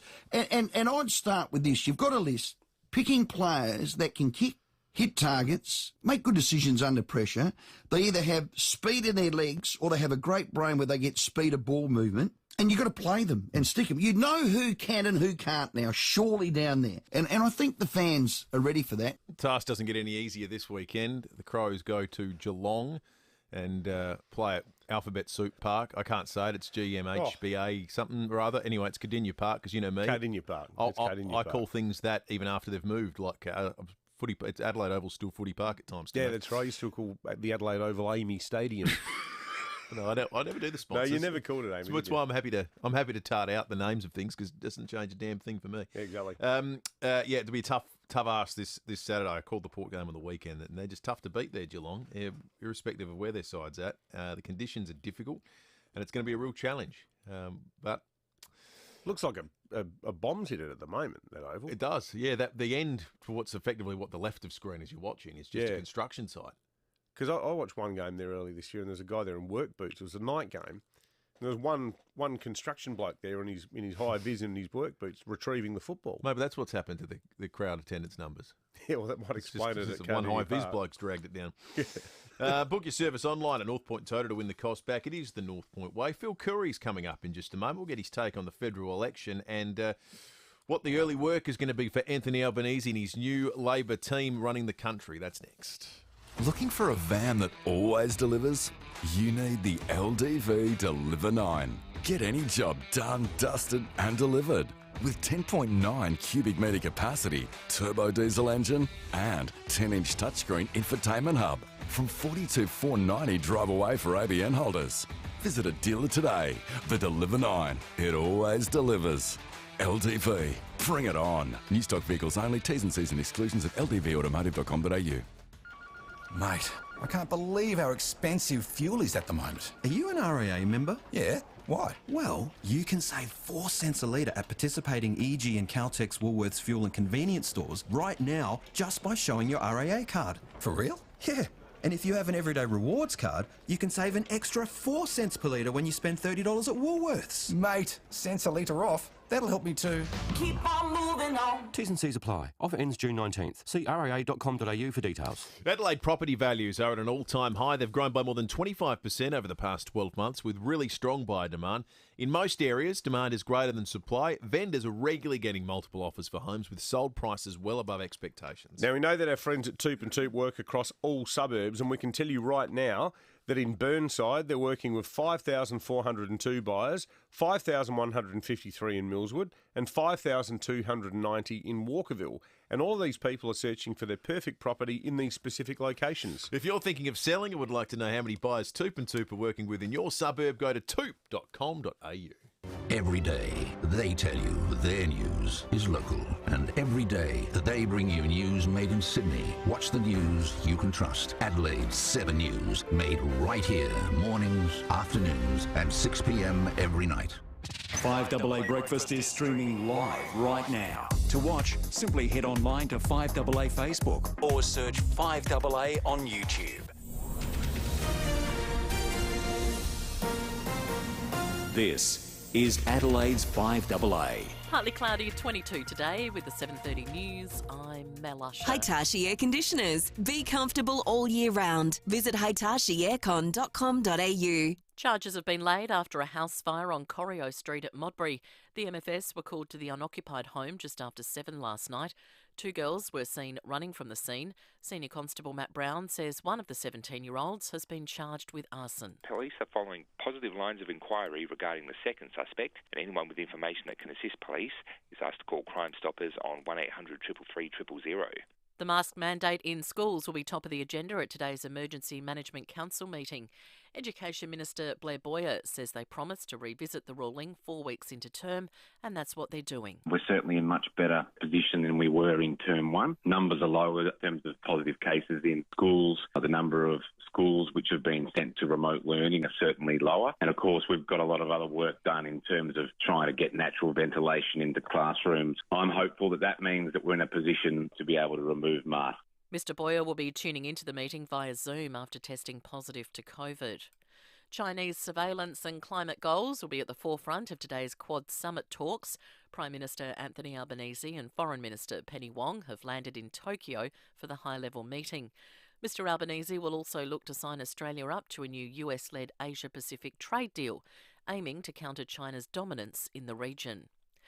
Liberal MP James Stephens has pulled further ahead in the eastern suburbs seat of Sturt as counting of postal votes continues. He's now almost 1,000 votes in front. Australia is joining a worldwide push to expand the mRNA vaccines to treat a wide range of conditions. Brady Evans has more. Vaccines for infectious diseases, chronic conditions including autoimmune disorders and even cancer could be available to patients within a decade. The Burnet Institute in Melbourne is the latest scientific organisation to sign up to biotech Moderna's global mRNA access program. The Australian reports the Doherty Institute and the University of Queensland have also joined. It aims to tackle current and emerging pathogens that threaten global health. Humanitarian workers in Ukraine are continuing to face dire situations as the conflict enters a 4th month. More than 4 million refugees have made their way to Poland and Romania. Humanitarian worker Martin Mielis says Australians are playing a part in keeping morale up. Expressions of solidarity, we hear that really very often. I think it's very important that they see, that people care about them, that they support them. You can also support the aid agencies. The Queen has made another public appearance, this time at the Chelsea Flower Show. She toured the exhibits ahead of its official opening in a motorised buggy. This year's event features a number of Platinum Jubilee tributes. Now turning to 5AA Sport. 10-year warranty and 10-year capped price servicing at Agostino Mitsubishi, Nailsworth and Elizabeth. He also came in on a motorised buggy. Here's Tom Wren. Certainly did like to make an entrance.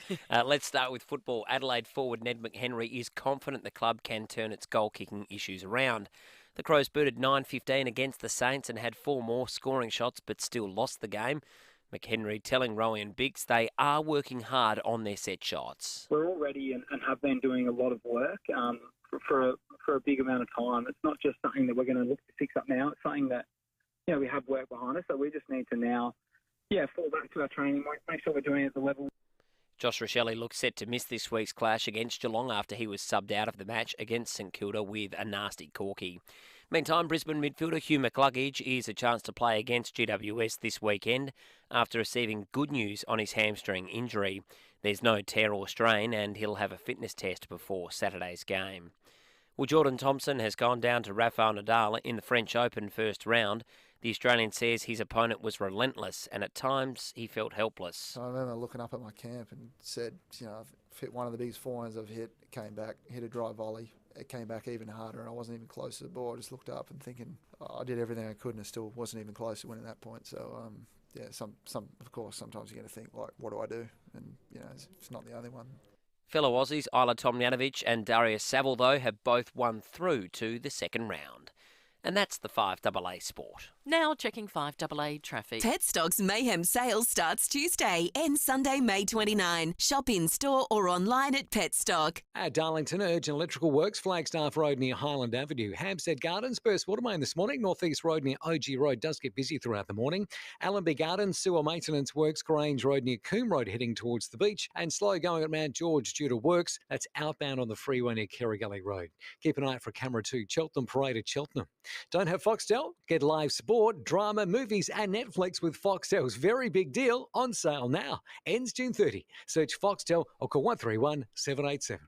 Adelaide's most accurate traffic on 5AA. Now the 5AA forecast. 2 early bird winners get $500,000 cash in the Hospital Research Foundation Home Lottery. Deadline midnight Friday. 22 today and partly cloudy, then showers tomorrow 19 and more showers on Thursday 18.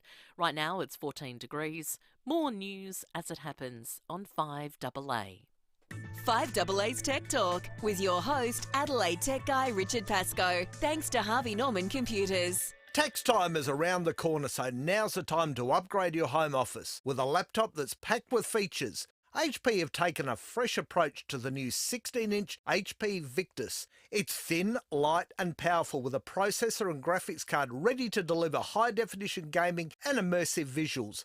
Not a gamer? The HP Victus specs are also perfect for graphic design and video editing. It has a long battery life and it charges fast too. Power down the device and go from 0 to 50% in around half an hour. And best yet, it comes with a $100 Harvey Norman gift voucher. Take the HP 16-inch Victus home for tax time, just $998. Check out this great offer at 5AA.com.au. Thanks to Harvey Norman Computers. Statewide Super is now Host Plus, an industry super fund for all Australians. That's a plus. You're listening to 5AA Breakfast. David Penberthy and Will Goodings.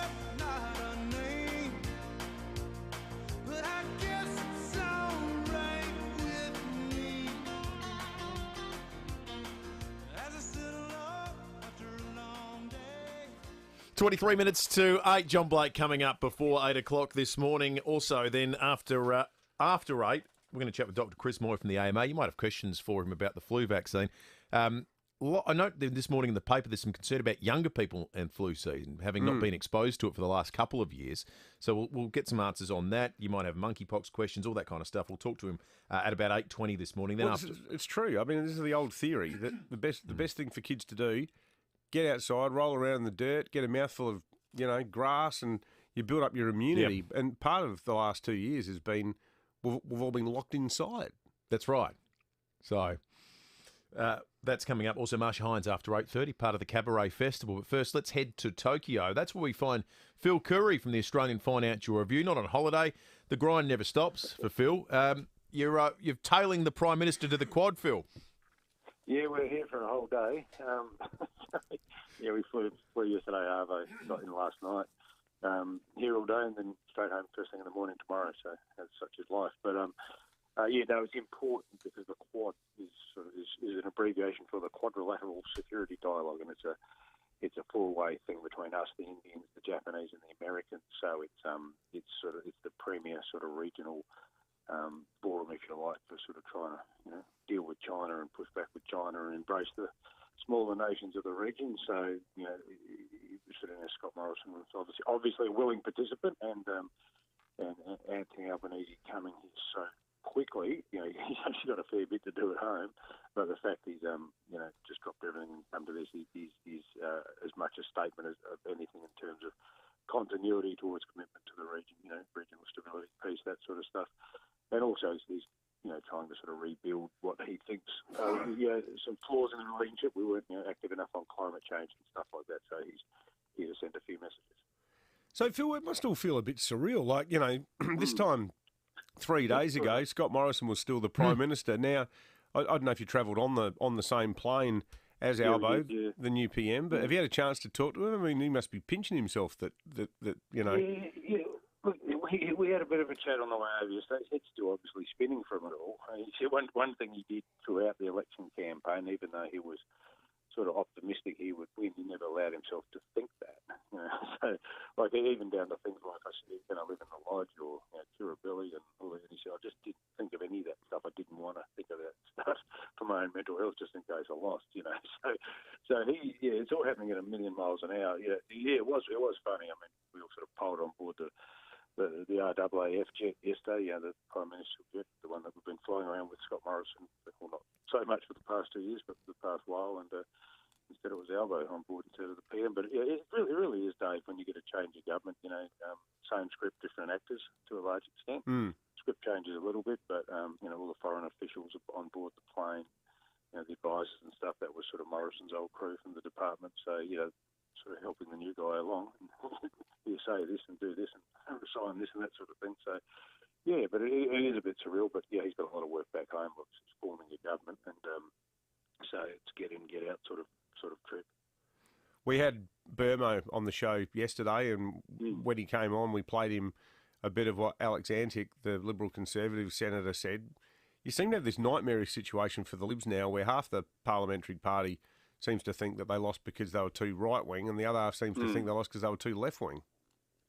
Well, that's right. And it's probably, I think, the runs, the seats they lost, in Melbourne, it's clearly because they weren't left-wing enough.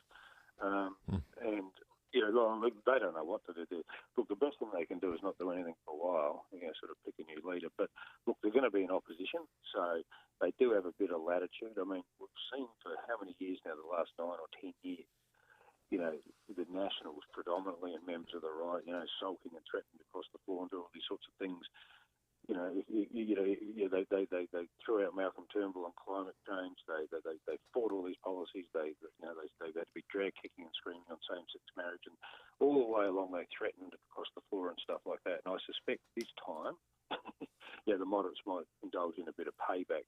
So, for example, Labor's got this climate change policy. It's pretty, it's pretty solid. 43% targets. Cap and trade system on heavy emitters. The Libs wouldn't, or the coalition wouldn't have touched that with a barge pole, before the election. But I suspect when this bill gets to the Senate, because the Greens want to just sort of turn it into some ridiculous thing, which Labor will never accept. So I suspect when that gets to the Senate, enough Liberals will just cross the floor and support it. And so so they can do these things without tearing the show apart. They can exercise their right to cross the floor and might put down a few markers, but they'll have to, whoever wins the leadership, which will be Peter Dutton, he'll have a job in his hands holding it together for a while. I wouldn't rule out them knocking off Barnaby Joyce either. There's a lot of anger in the Nats too. Yeah. I mean, the Nats won all their seats, which is, not one National lost their seat, about 20 Liberals lost. And they'll have a much stronger presence now in the party and on the front bench, and they'll say, well, we held all our seats where we should have more of a say in policy.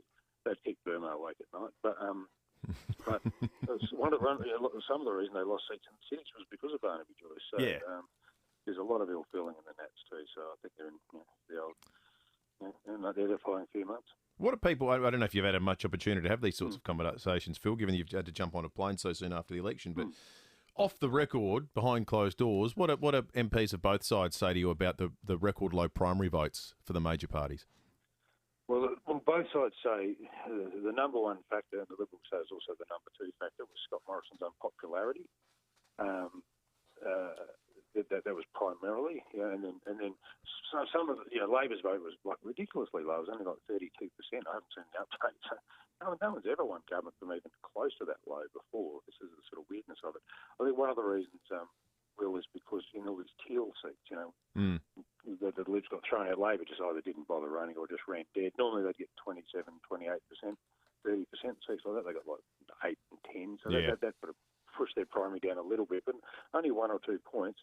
I mean, if you have a look at it, Labor got booted out of the seat of Griffith in Queensland. They lost what used to be the safe seat of Fowler in Western Sydney because they put Christina Keneally in there. So the locals revolted and elected a popular local independent. So, Labor has won, no doubt, and it's a good win. But, there's a few problems. They had some massive swings against them in what's called outside the tram lines in Melbourne. The safest seat in the country, Scullen, that went from a 21% to like a 7% margin. So there's a big anti-Dan Andrews backlash, if you like, out in the outer suburbs of Melbourne.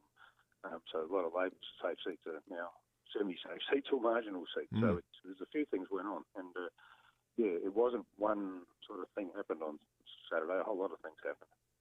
It's crazy. There was a 10% swing to the Greens in Burnside.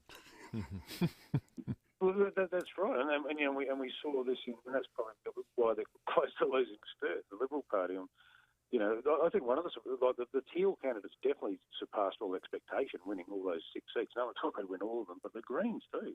So they picked up probably 3 MPs, maybe at least 2 and 3 more senators. So this huge sort of progressive vote just came, much bigger than anyone was anticipating. I was surprised by the Greens because they've really had some sort of quite extraordinary policies on the economy. But I think people, things like integrity, climate change, just burning very strongly, especially in the more affluent seats. I mean, if you're out in the suburbs or the boondocks, you probably lie awake at night, trying to wonder how you can fill your tank, your car. But if those things don't worry you so much, you can worry about things. Is there a challenge for Labor to make sure that, with the Greens being so emboldened, and I noticed yesterday that Adam Bant even said, "Well, look, we've got a massive mandate. We've had the biggest vote we've ever had," and even on things like the Uluru statement from the Heart about having a voice to Parliament, the Greens are saying they actually don't support that. They think it's a bit lame, and they'd rather have like a formal treaty with reparations to Indigenous Australia. Yeah. If Labor falls short of minority. Of a majority, or even if they don't, and the expectation is they'll govern in their own right by a narrow margin. But is there a danger that the Greens are going to try to push all this new stuff onto the agenda? Oh, absolutely, and everyone's running around claiming a mandate now. But Dave, as the truism is, the most important thing in politics is numbers, and if you don't have them, yours doesn't count. Neither do you. Labor will be looking at a way. They don't have to rely on the Greens. There's going to be like 15 members on the crossbench. Right? Look, most of them are the Green or Teal, but there are people like Di Lee, the independent Liberal, one in Fowler. There's Rebecca Sharkey, who's sort of centre right. Bob Catter. They do have options. So there's different ways they can pull it. Yeah, even if you felt one place short, you'd have options. And I suspect, the Liberal Party may help them out now and then in the Senate. But the Senate, the real problem is the Greens have complete control of the Senate now. Labor can't do anything in the Senate without the Greens if the Liberals oppose them. So that's where the fun and games will be. But Labor, there's a lot of people in the Labor Party, Albanese included, who still have nightmares from Julia Gillard's alliance with the Greens 10 years ago. Exactly. And there is no way they're going to do anything that's going to look like the Greens are running that party because they know where that's going to end. Mm-hmm. Great stuff, Phil, and thanks again for all your help during the campaign. Your coverage has been excellent. Phil Curry in Tokyo for the Australian Financial Review.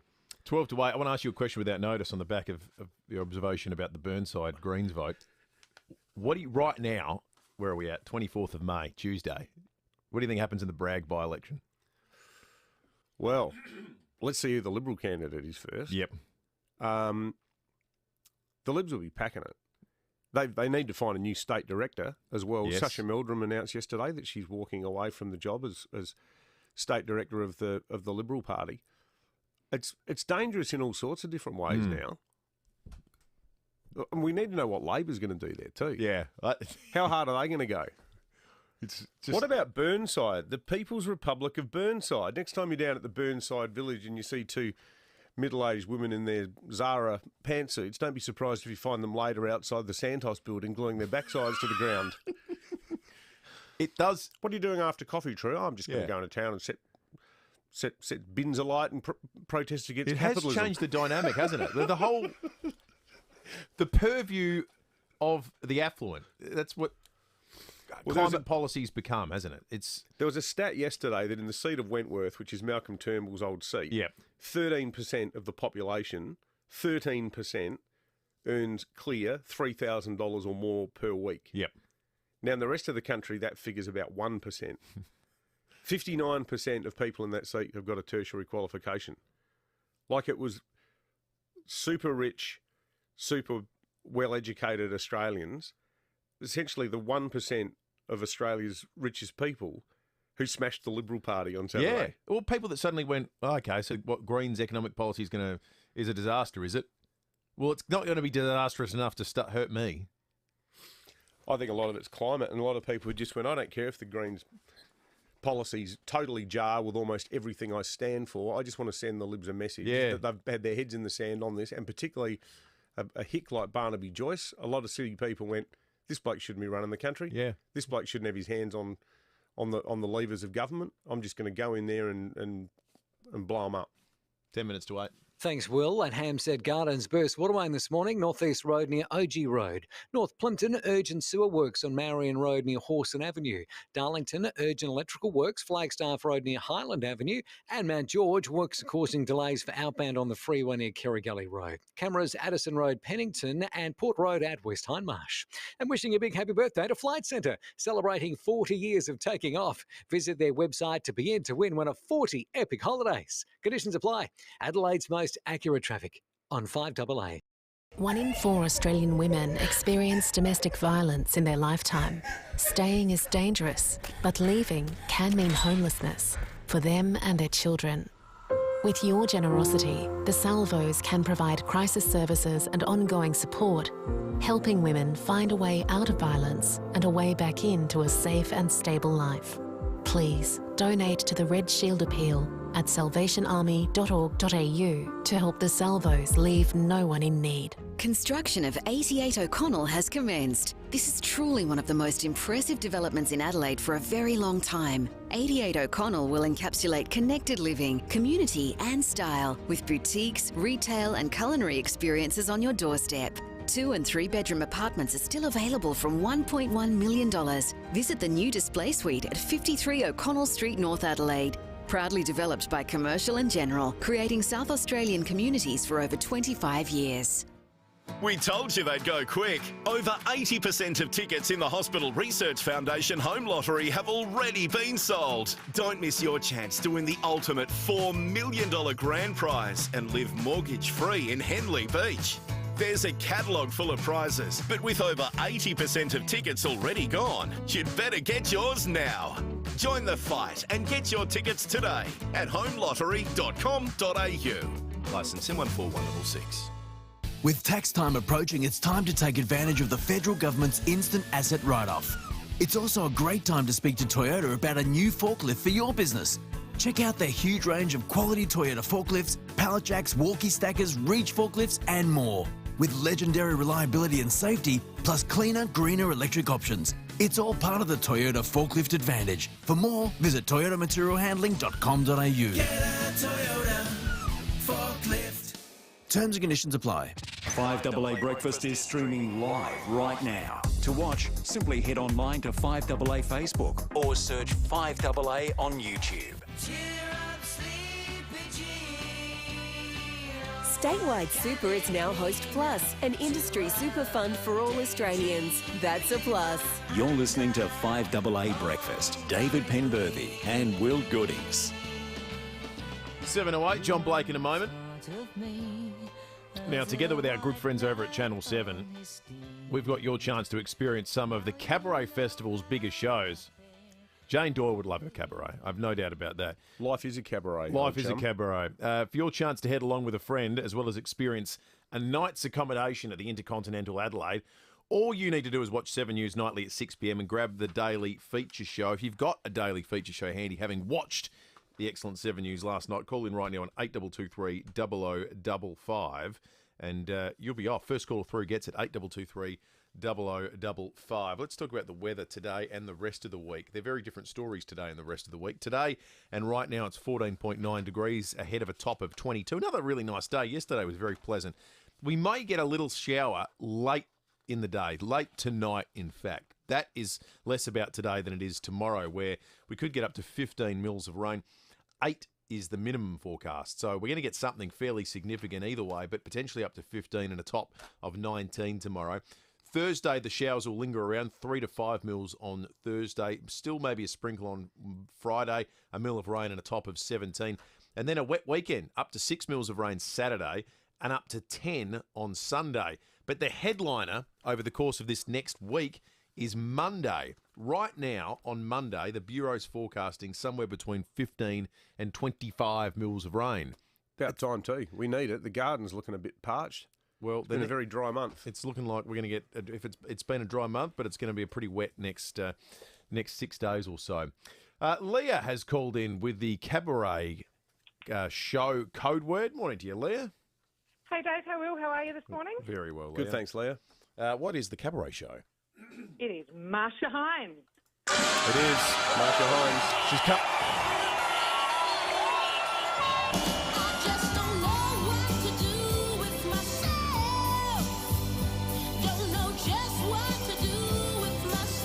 She's going to be coming on the program a little bit later too. Marcia Hines talking about the Cabaret Festival. Can't We're wait very for much that looking chat. forward to that chat. And Leah, you are off to go see Marcia Hines, the Gospel According to Marcia. And what's more, you'll be staying at the Intercontinental in a Riverview room. It includes breakfast. That is going to be a magnificent experience. Hey, if you want to win, do what Leah did. Watch Channel 7 News tonight.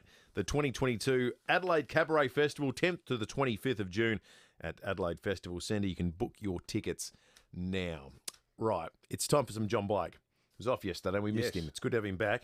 Aussie Fast Transport Solutions, interstate freight distribution, warehousing and local Adelaide couriers. Call Aussie Fast 13 13 64. Come on, everybody. It's a celebration.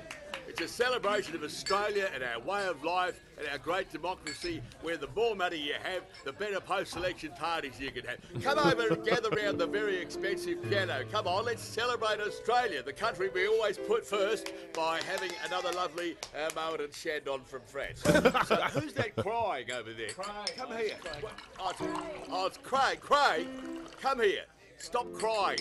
You were never going to be Prime Minister. That's just one of the things I said during the election to make people think you weren't insane. It's all right. Don't worry about it. It's a democracy. People have a right to think you're an idiot. Here, have a nice biscuit and some pâté de foie gras. Stop crying. It's only politics, and when you run for public office, people are allowed to think you're a moronic dumbass for saying that the Pfizer and AstraZeneca vaccines don't work. So don't worry about it. You put up a good fight. It just turned out that people think you're a complete numpty head. Welcome to my world is all I can say. You've now got the entire country on board, Craig. Well, when I say on board, I mean that the Liberal Party hates you, and now so does the rest of the country. Look, it's not the end of the world. So we spend $100 million and fail to make a splash, but that's politics. And the good news is you're now no longer in politics. So what have you got to worry about? It's very exciting now, because with this new government, all the bushfires and floods and droughts will stop because of real action on climate change. So that's a positive. I think I might, though, go out and spend another $100 million on candles. You know, for when the lights all go out. Congratulations, everybody. If nothing else, we're consistent. It was an expensive party, that's for sure. Compared himself to the Anzacs yesterday. Craig Kelly. I mean, if the guy wasn't such a nut job, you'd find that offensive. Yes. Like the one thing that makes it sort of vaguely bearable that Craig Kelly, you know, the man who was on page 3 of the paper for the last 6 months saying our next Prime Minister didn't get a single seat, not one seat. And for him to say that we were like the Anzacs. Well, which part of him was like the Anzacs, do you think? When are we going to end up in the forced labour camps too? That was one of their Fruit Loops, wasn't it? Yeah. I was just waiting for the facial recognition software to kick in. Yeah, I know. It's 2 minutes to 8 o'clock. 5AA News is coming up. Breaking at 8, not too far away. And also Dr. Chris Moy from the AMA will join us to talk all things flu vaccine shortly. I can't believe I'm saying this. Bi-urban bathrooms and kitchens may not be for everyone. Oh, look, if you're happy with a flat-pack kitchen, things not lining up and not looking like you thought it might, that's okay. And if millimetre-perfect craftsmanship and service of the highest standard is not your thing, that's okay too. But if it is, buyurban.com.au. Adelaide's home renovation experts. Have you thought about where your face mask was made? Remember, not all face masks are made the same. So when it comes to protecting yourself and your family, think PPE Tech. 100% Australian owned and made. PPE Tech manufactures P2 face masks that comfortably seal to your face and filter more than 98% of particles. Now is the time to protect all Australians and support Aussie-made products. Order online to receive up to 40% off and free delivery at ppetech.com.au. That's ppetech.com.au. For over 38 years, Steinborner Automotive has always been well worth a trip. And right now, Steinborners are the place to go for top dollar on your trade-in. They will do any trade, and this month they are offering a further $1,500 bonus on all trade-ins. So go out to one of Steinborner's 8 locations for Hyundai, Mitsubishi, Ford and SA's best range of used cars. View all their used vehicles at steinborner.com.au. Steinborner Automotive. It's well worth a trip. I'm Kathy Nagel, the Chief Executive Officer of Western Hospital at Henley Beach. Meeting the national safety and quality standards for healthcare settings is a requirement for all private hospitals. This is part of our commitment to you, instilling confidence in providing a quality of care you deserve. Choose a private hospital who is proud to show you their results against the national safety and quality standards. Western Hospital, your hospital that cares. Visit westernhospital.com.au. 9 News has the experience to break the news. Made in Adelaide for Adelaide. 9 News. Online, on DAB Digital Radio and on 1395 AM. Talking Adelaide. This is Adelaide's 5AA. Partly cloudy, 22 today with the 8 o'clock news. I'm Mel Usher. Hitachi Air Conditioners. Be comfortable all year round. Visit hitachieaircon.com.au. The Emergency Management Council will meet today. The big issue up for discussion is lifting mask mandates for high school students. Currently, years 7 to 12s, as well as teachers, must wear a mask at school. Education Minister Blair Boyer says it's not ideal. It's also a hell of a nuisance for teachers who have to be reminding students to have masks on. So I got my fingers crossed, certainly in better shape than we were in term 1. A teenage girl has been arrested after a house fire at Modbury. Senior Constable Matt Brown says the alarm was raised around 7 last night. Police and MFS crews were called to an unoccupied house in Corio Street after reports of a fire. And witnesses reported seeing 2 girls run away from the scene just after the fire started. Now, fire crews extinguished the blaze. There were no reports of any injuries. A 17-year-old has been charged with arson. The hunt is continuing for the second girl. Vote counting continues today to decide the outcome of the final seats in the federal election. Sturt in the eastern suburbs looks like being retained by Liberal MP James Stephens, despite a 6% swing against him. He's almost 1,000 votes in front of Labor's Sonia Barham. While in the Senate, One Nation appears set to snare the final spot in SA, with 2 seats going to Labor and the Libs and 1 to the Greens. There's a warning monkeypox could become an endemic in Europe as health officials scramble to contain the spiralling outbreak. Ellie Walsh has more. A further 36 cases of monkeypox have been detected in England, taking the total number of infections in the UK to 57. And with 85 cases detected in various countries across Europe, there are concerns it could become an endemic. The UK government ordering several thousand doses of the smallpox vaccine, which is understood to be around 85% effective in combating the virus. And while health officials say the outbreak is significant, the risk to the population remains low. Australians are being warned petrol prices will soon reach $2.20 a litre across the country. Unleaded has already hit $2.15 on the outskirts of Adelaide. Christina Hearn has the story. A number of factors are causing petrol prices to rise once again, according to economists. The weak Australian dollar, the war in Ukraine, a fire in a South Korean oil refinery and China's COVID-0 strategy. Petrol prices did drop to around $1.60 a litre last month due to the cut in the fuel excise, but it's been gradually rising ever since. It's expected to surge to around $2.20 a litre in the coming weeks. It's going to be a big challenge for the new Labor government with the fuel excise cut to finish at the end of September. Already, the Treasurer, Jim Chalmers, has said it would be very difficult for the government to extend the temporary Bowser relief. One of Johnny Depp's most famous ex-girlfriends is set to make an appearance at his defamation trial this week. Supermodel Kate Moss, who dated the actor in the 1990s, is expected to be called to testify as a rebuttal witness by his legal team. The trial has entered its sixth week. Depp is suing his former wife, Amber Heard, for $50 million US over an article he says falsely painted him as an abuser. Heard is countersuing for double that. Now turning to FIVEaa Sport. All new 2022 Mitsubishi Outlander with 10-year warranty, 10 years capped price servicing at Agostino Mitsubishi. And it's over to Tom Wren. Thank you, Mel. Adelaide will be keeping a close eye on Josh Rochelle as he tries to prove his fitness ahead of Saturday's clash against Geelong. He trained only lightly yesterday as he recovers from a nasty corky which saw him subbed out of the match against St Kilda. Across at Alberton, Port Adelaide forward Charlie Dixon appears set to return to the senior side after pulling up well from his match in the Sandful, but Orazio Fantasia looks set to return after the club's bye next week. Meantime, Cat star Patrick Dangerfield is set to miss at least a couple of weeks with a calf issue. To tennis now, Isla Tomljanovic has scored one of the biggest upsets of the French Open so far. The Australian beat fifth seed Annette Kontaveit 7-6, 7-5. Tomljanovic says the win gives her a lot of confidence. Yeah, I feel really happy. These are the matches that I love to get up for, and I feel like in my career I've played a lot of top players first rounds and slams, and I always feel like I can win, but it never really matters until you really do it, and I think this mostly does a lot for my confidence, just to, when you really come out with the win, it's different than just putting up a good match, so that makes me happy. Jordan Thompson was beaten in straight sets by the King of Clay, Rafael Nadal. It's Nadal's 106th victory at Roland Garros. Well, the NBA playoffs continue this morning with the Boston Celtics hosting the Miami Heat in Game 4 of their best-of-7 series. The Heat currently lead that series 2-1. And the party's still going in Manchester. That's after City secured its fourth EPL title in 5 seasons.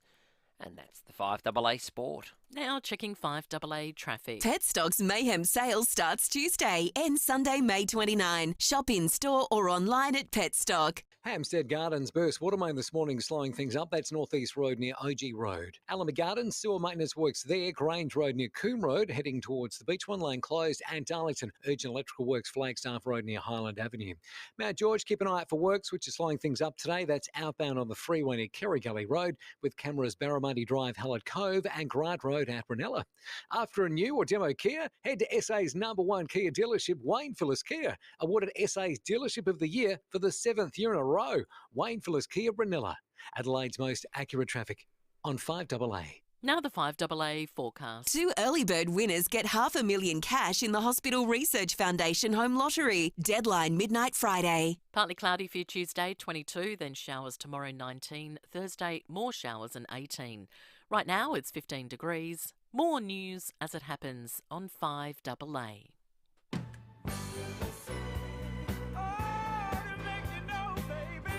Statewide Super is now Host Plus, an industry super fund for all Australians. That's a plus. You're listening to FIVEaa Breakfast. David Penberthy and Will Goodings. 7 after 8, we've got Dr. Chris Moy from the AMA coming up shortly.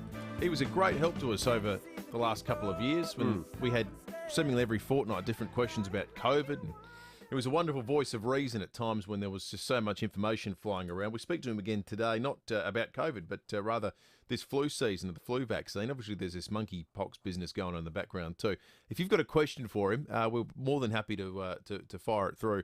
8223 or you can text us on the Telstra Storm Out Barker text line, and we'll get an answer from Dr. Chris Moy. Also, we're going to talk cabaret after 8:30. Marcia Hines will be on the program. She was the answer to our cabaret code word competition a short time ago. It's her show that Leah won a prize to go see, and we're going to look forward to chatting with the great Marcia Hines after 8:30 about the Cabaret Festival. Very excited about that. All right, let's go breaking on it. Well, we were talking yesterday about what is or isn't happening at the Naval Group headquarters there on Richmond Road in Keswick. Well, the short answer is pretty much nothing. I went down and had a look at the building yesterday, and I think in the last week, all the signage has been removed from it. There used to be the big Naval Group sign there, looking out on the side of the building there near the Keswick Railway Terminal. The sign's been taken down. in addition to that, the entire building is now up for lease. There's a big for lease sign that's been put out the front. It's a massive building. Yeah, it's a beautiful building, brand new. Sort of looks like it's about 6 or 7 stories high. I went in there and interviewed a couple of the big brass at Naval Group a few years ago when it was all systems go. They'd just rebranded. They'd made the decision to change their name, or rather change the pronunciation of their name from Naval Group to Naval Group. Yep. They'd appointed an Australian-based CEO to make the company more sort of Australianised. And they said that there was going to be more Australian representation on their board because they were in Australia, and particularly in South Australia, for the long haul. And it kicked off all of these other cultural programs because there was a big influx of people from France into Adelaide. And you had, I think it was Edwardstown Primary School, set up a special French language program. There were a lot of people who moved here to North Haven. A lot of people were based there working for Naval Group as well. I don't know exactly how many of the 350 workers at Naval Group have transferred across to ASC, because that was the promise at the time, that they were going to pick up as many as they could and shift them over. Talking to someone yesterday who's in the know, they said that the company's presence now in Australia is largely twofold. It's a sort of HR role that's pretty much winding up in terms of trying to get people into new work. And the big question mark is, under the AUKUS deal to build nuclear-powered subs for the Yanks and the Poms, when's all that starting? There's been an incredible lack of transparency. Yeah. It feels thought bubblish, doesn't it? So let's agree in principle to this nuclear submarine deal and work out the details later. What do we know about it? The change of government, I think, will actually shed some light on that, because I think that the new Defence Minister and Albo are going to want to try to get to the bottom of that, because there's no guarantees about local build or anything like that either. But the biggest remaining role for Naval Group in Australia, and whether you like it or not, as a company, they've got every right to do this, is to maximise how much money they can get off the Commonwealth. And the estimate is at least $5 billion for the fact that the Feds tore up a $90 billion contract. Yeah, you can't begrudge them that. We did the dirty on them. Yeah, well, I mean, I guess the Commonwealth counter-argument would be, no, we gave them plenty of chances to meet the targets and give reassurances, and they didn't. And we could tell it wasn't going to work, so we shredded it. I think the French would say, no. We were transparent about everything we were trying to do, and we had no idea that AUKUS was coming along. Yeah. And that's the thing that ripped it up. Yeah. Oh, I think $5 billion, though. I mean, even it's a lot. It's a staggering amount of money. A whopping great amount of cash. But we went in a totally different strategic direction, and to build boats that have a very different strategic purpose. Like, it feels like we were the ones that had a change of heart. Yeah. They may have not been the best partner in the whole process, but it's not like we went and got the same version made somewhere else. We didn't go and get, Japanese conventional subs made. We went and got an American-UK hybrid nuclear deal, which is a totally different strategic choice. Yeah. So, yeah, it'll be interesting to see what plays out in that front. But we might get some clarity soon. It'll be interesting with the increased import of the Greens in Parliament, how their protestations around a nuclear submarine program. Well, I don't think we should have one at all. That's exactly right. Interesting how that all factors in. It's going to be a big challenge for Albo, keeping a lid on them, because I'll tell you, the words should be ringing in his ears. There will be no carbon tax under a government I lead. And Bob Brown said, I beg to differ. Yeah. And if you want to form government, bring one in. Yeah, exactly right. Talk about a Pyrrhic victory for Labor, that election, because it helped keep him out of power for 10 years. All right, let's get to some of the stories. In fact, let's focus on some of the stories out of Russia, because they're kind of interesting this morning. A Russian diplomat has resigned. Boris Bondarev, who is Moscow's counselor to the United Nations in Geneva, has resigned over what he's described as the absolutely needless and criminal conflict in Ukraine. The reason is that I strongly disagree and disapprove of what my government is doing and has been doing at least since February, and I don't want to be associated with that any longer. He becomes what a great bloke. Yeah, he becomes the most senior diplomat to defect over the war. He's accused those who conceived this war of wanting nothing more than to remain in power forever. Where does he live? Well, I'm guessing not Russia anymore. No, yeah, that's right. Yeah, I'm sure if you asked him, he'd say, I'm not at liberty to say. I wouldn't have thought. Because he wants a letterbox stuffed full of Novichok. Exactly right. Seriously? Yeah. Not making light of it. Well, it didn't help. Hasn't helped people in the UK, has it? No.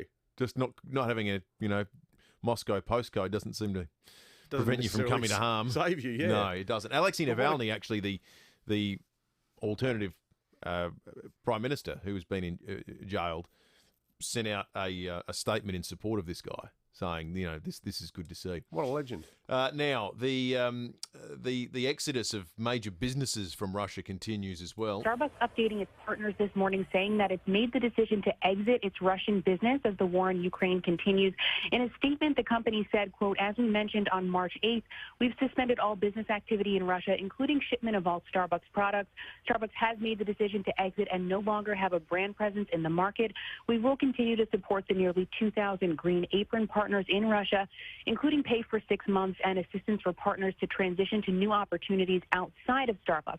Now, Starbucks has about 130 locations in Russia, so it makes up a small footprint, and it's been there since the mid-2000s, about 2007. A byproduct of all this is leads neatly into Fuel Watch this morning. Jim sent us a text a short time ago on the Telstra Storm Out Parker text line saying, just wondering why, with the high fuel prices around the world, why OPEC haven't stepped in to stabilise it. Why haven't any nations or world organisations asked them to step in? Very interesting that they haven't increased supply to stabilise the price. They've done it before. Not sure why not now. Can you provide any feedback? I don't pretend to be an expert in the vagaries of oil prices, Jim, but I do recall at the start of this, there was some discussion that Saudi Arabia they were asked, can you increase supply? They weren't particularly keen to do that. Obviously, Russia are a massive producer as well. And they're not going to come to the party on this front because they say, well, to hell with a lot of you. Now, people were sceptical about what the Saudis had said at the time, whether it was legitimate that they weren't in a position to just sort of amp it up to a level that would make an increase or not. That's for someone else to comment. But I do know it was something that was genuinely discussed internationally when the war first broke out, and everyone could foresee that we're going to get a real spike in oil prices. The one that's now coming to bear is the grain stuff. There's the blockade of grain out of Ukraine is going to cause some real issues in the next 6 months. Well, you can already see it at the supermarket. Yeah. Vegetable oil, $10 for 2 litres. That's just the start. Yeah. It's going to get really serious. And unfortunately, it'll get most serious for the places in the world that can least afford it. I wonder if any of our listeners run fish and chip shops. Yeah. Or any kitchen that involves buying vast amounts of vegetable oil at the moment. Absolutely. The prices are off the charts. Which leads us into Fuel Watch. All South Aussies can find the cheapest fuel in an instant. Download the free FIVEaa app. Let's have a look at this because I've got to tell you, it doesn't look cheap right now.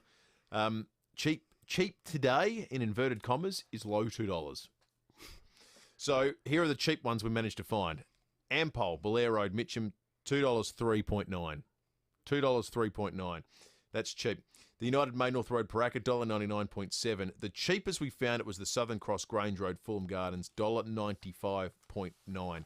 Again, you factor in the fuel excise cut that's currently in place and won't be in place for all that much longer. You're looking at fuel prices that we're calling cheap in the mid $2.20s. It's crazy, isn't it? The best diesel we found was the United May North Road, Paraka, $1.93.7. All right, let's check traffic, take a break, and when we return, Dr. Chris Moy from the AMA will join us. At Darlington Urgent Electrical Works, Flagstaff Road near Highland Avenue. Hampstead Gardens, Burst Watermain there, North East Road near OG Road. Allenby Gardens, sewer maintenance works on Grange Road near Coombe Road. That's as you're heading towards the beach. And Matt George, works are causing delays for outbound on the freeway. It's near Kerry Gully Road. Keep an eye for a camera too, Barramundi Drive at Hallett Cove. Don't miss this spectacular Specsavers store-wide sale. Get any 2 pairs of single vision glasses or Sunny store-wide for just $199. Conditions apply. Adelaide's most accurate traffic on FIVEaa. Roey's Sports Show. This is Matty Nix, post-match, had this to say. We ticked, I'd say, 10 or 12 boxes of things we got right on the night. Ticked 10 or 12 boxes, so is it out of 100? Or is it out of 15? Was one of the boxes selection? 4 p.m. weekdays. Hello, Mike. My slant on things is that if he's going to tick boxes, I mean, he must have boxes on his mind after voting on Saturday, the Senate ticket. Well said. Rowie Sports Show on 5AA. We told you they'd go quick. Over 80% of tickets in the Hospital Research Foundation Home Lottery have already been sold. Don't miss your chance to win the ultimate $4 million grand prize and live mortgage-free in Henley Beach. There's a catalogue full of prizes, but with over 80% of tickets already gone, you'd better get yours now. Join the fight and get your tickets today at homelottery.com.au. Licence M141166. Budget Car and Truck Rental make life easy. Whether you need to move equipment, furniture, fresh produce or people, you'll find the widest variety of vehicles at competitive prices at Budget Car and Truck Rental. With 7 convenient locations across the metro area, plus regional locations, you'll find a budget near you. So if you're moving out or in, taking a load to the tip or going on a big trip, do it with Budget Car and Truck Rental. Call 13 27 27. That's 13 27 27. Hello, I'm Susie L. Allman, broadcaster and a Connect Hearing client and ambassador, and I'm asking the team what they think makes Connect Hearing so special. We listen to our clients and take the time to help you understand your hearing loss, so you get what you need exactly tailored to your lifestyle. That's gold, and that's why Connect Hearing's been awarded gold from FIVEaa for consistent high-quality service. For gold service audiology, book your free consult at connecthearing.com.au. If you're due for a service, here's a little reminder of what you get at Mawson Lakes Mazda. Sure, your car gets state-of-the-art servicing by top-trained mechanics, but what do you get? Try next-day servicing, complimentary loan car, vacuum and wash. Oh, and your breakfast or lunch is on us. At Mawson Lakes Mazda, we know that to be the best, we've got to look after your car and look after you. Mawson Lakes Mazda, just a short drive from the city. Ray White, big name in real estate, but also the biggest name in business broking. What makes us big? Our people, like Brett Buckley and his team. MBA, lecturer, and multi-time SA Business Broker of the Year. Brett doesn't just read a P&L, he feels it. If you're selling or expanding your business, Brett can take your business apart and find you more money. And we're not talking small change. Go on, touch base with Brett. Search Ray White Business Sales SA. 9 News has the experience to break the news. Made in Adelaide for Adelaide. 9 News. Statewide Super is now Host Plus, an industry super fund for all Australians. That's a plus. You're listening to 5AA Breakfast. David Penberthy and Will Goodings.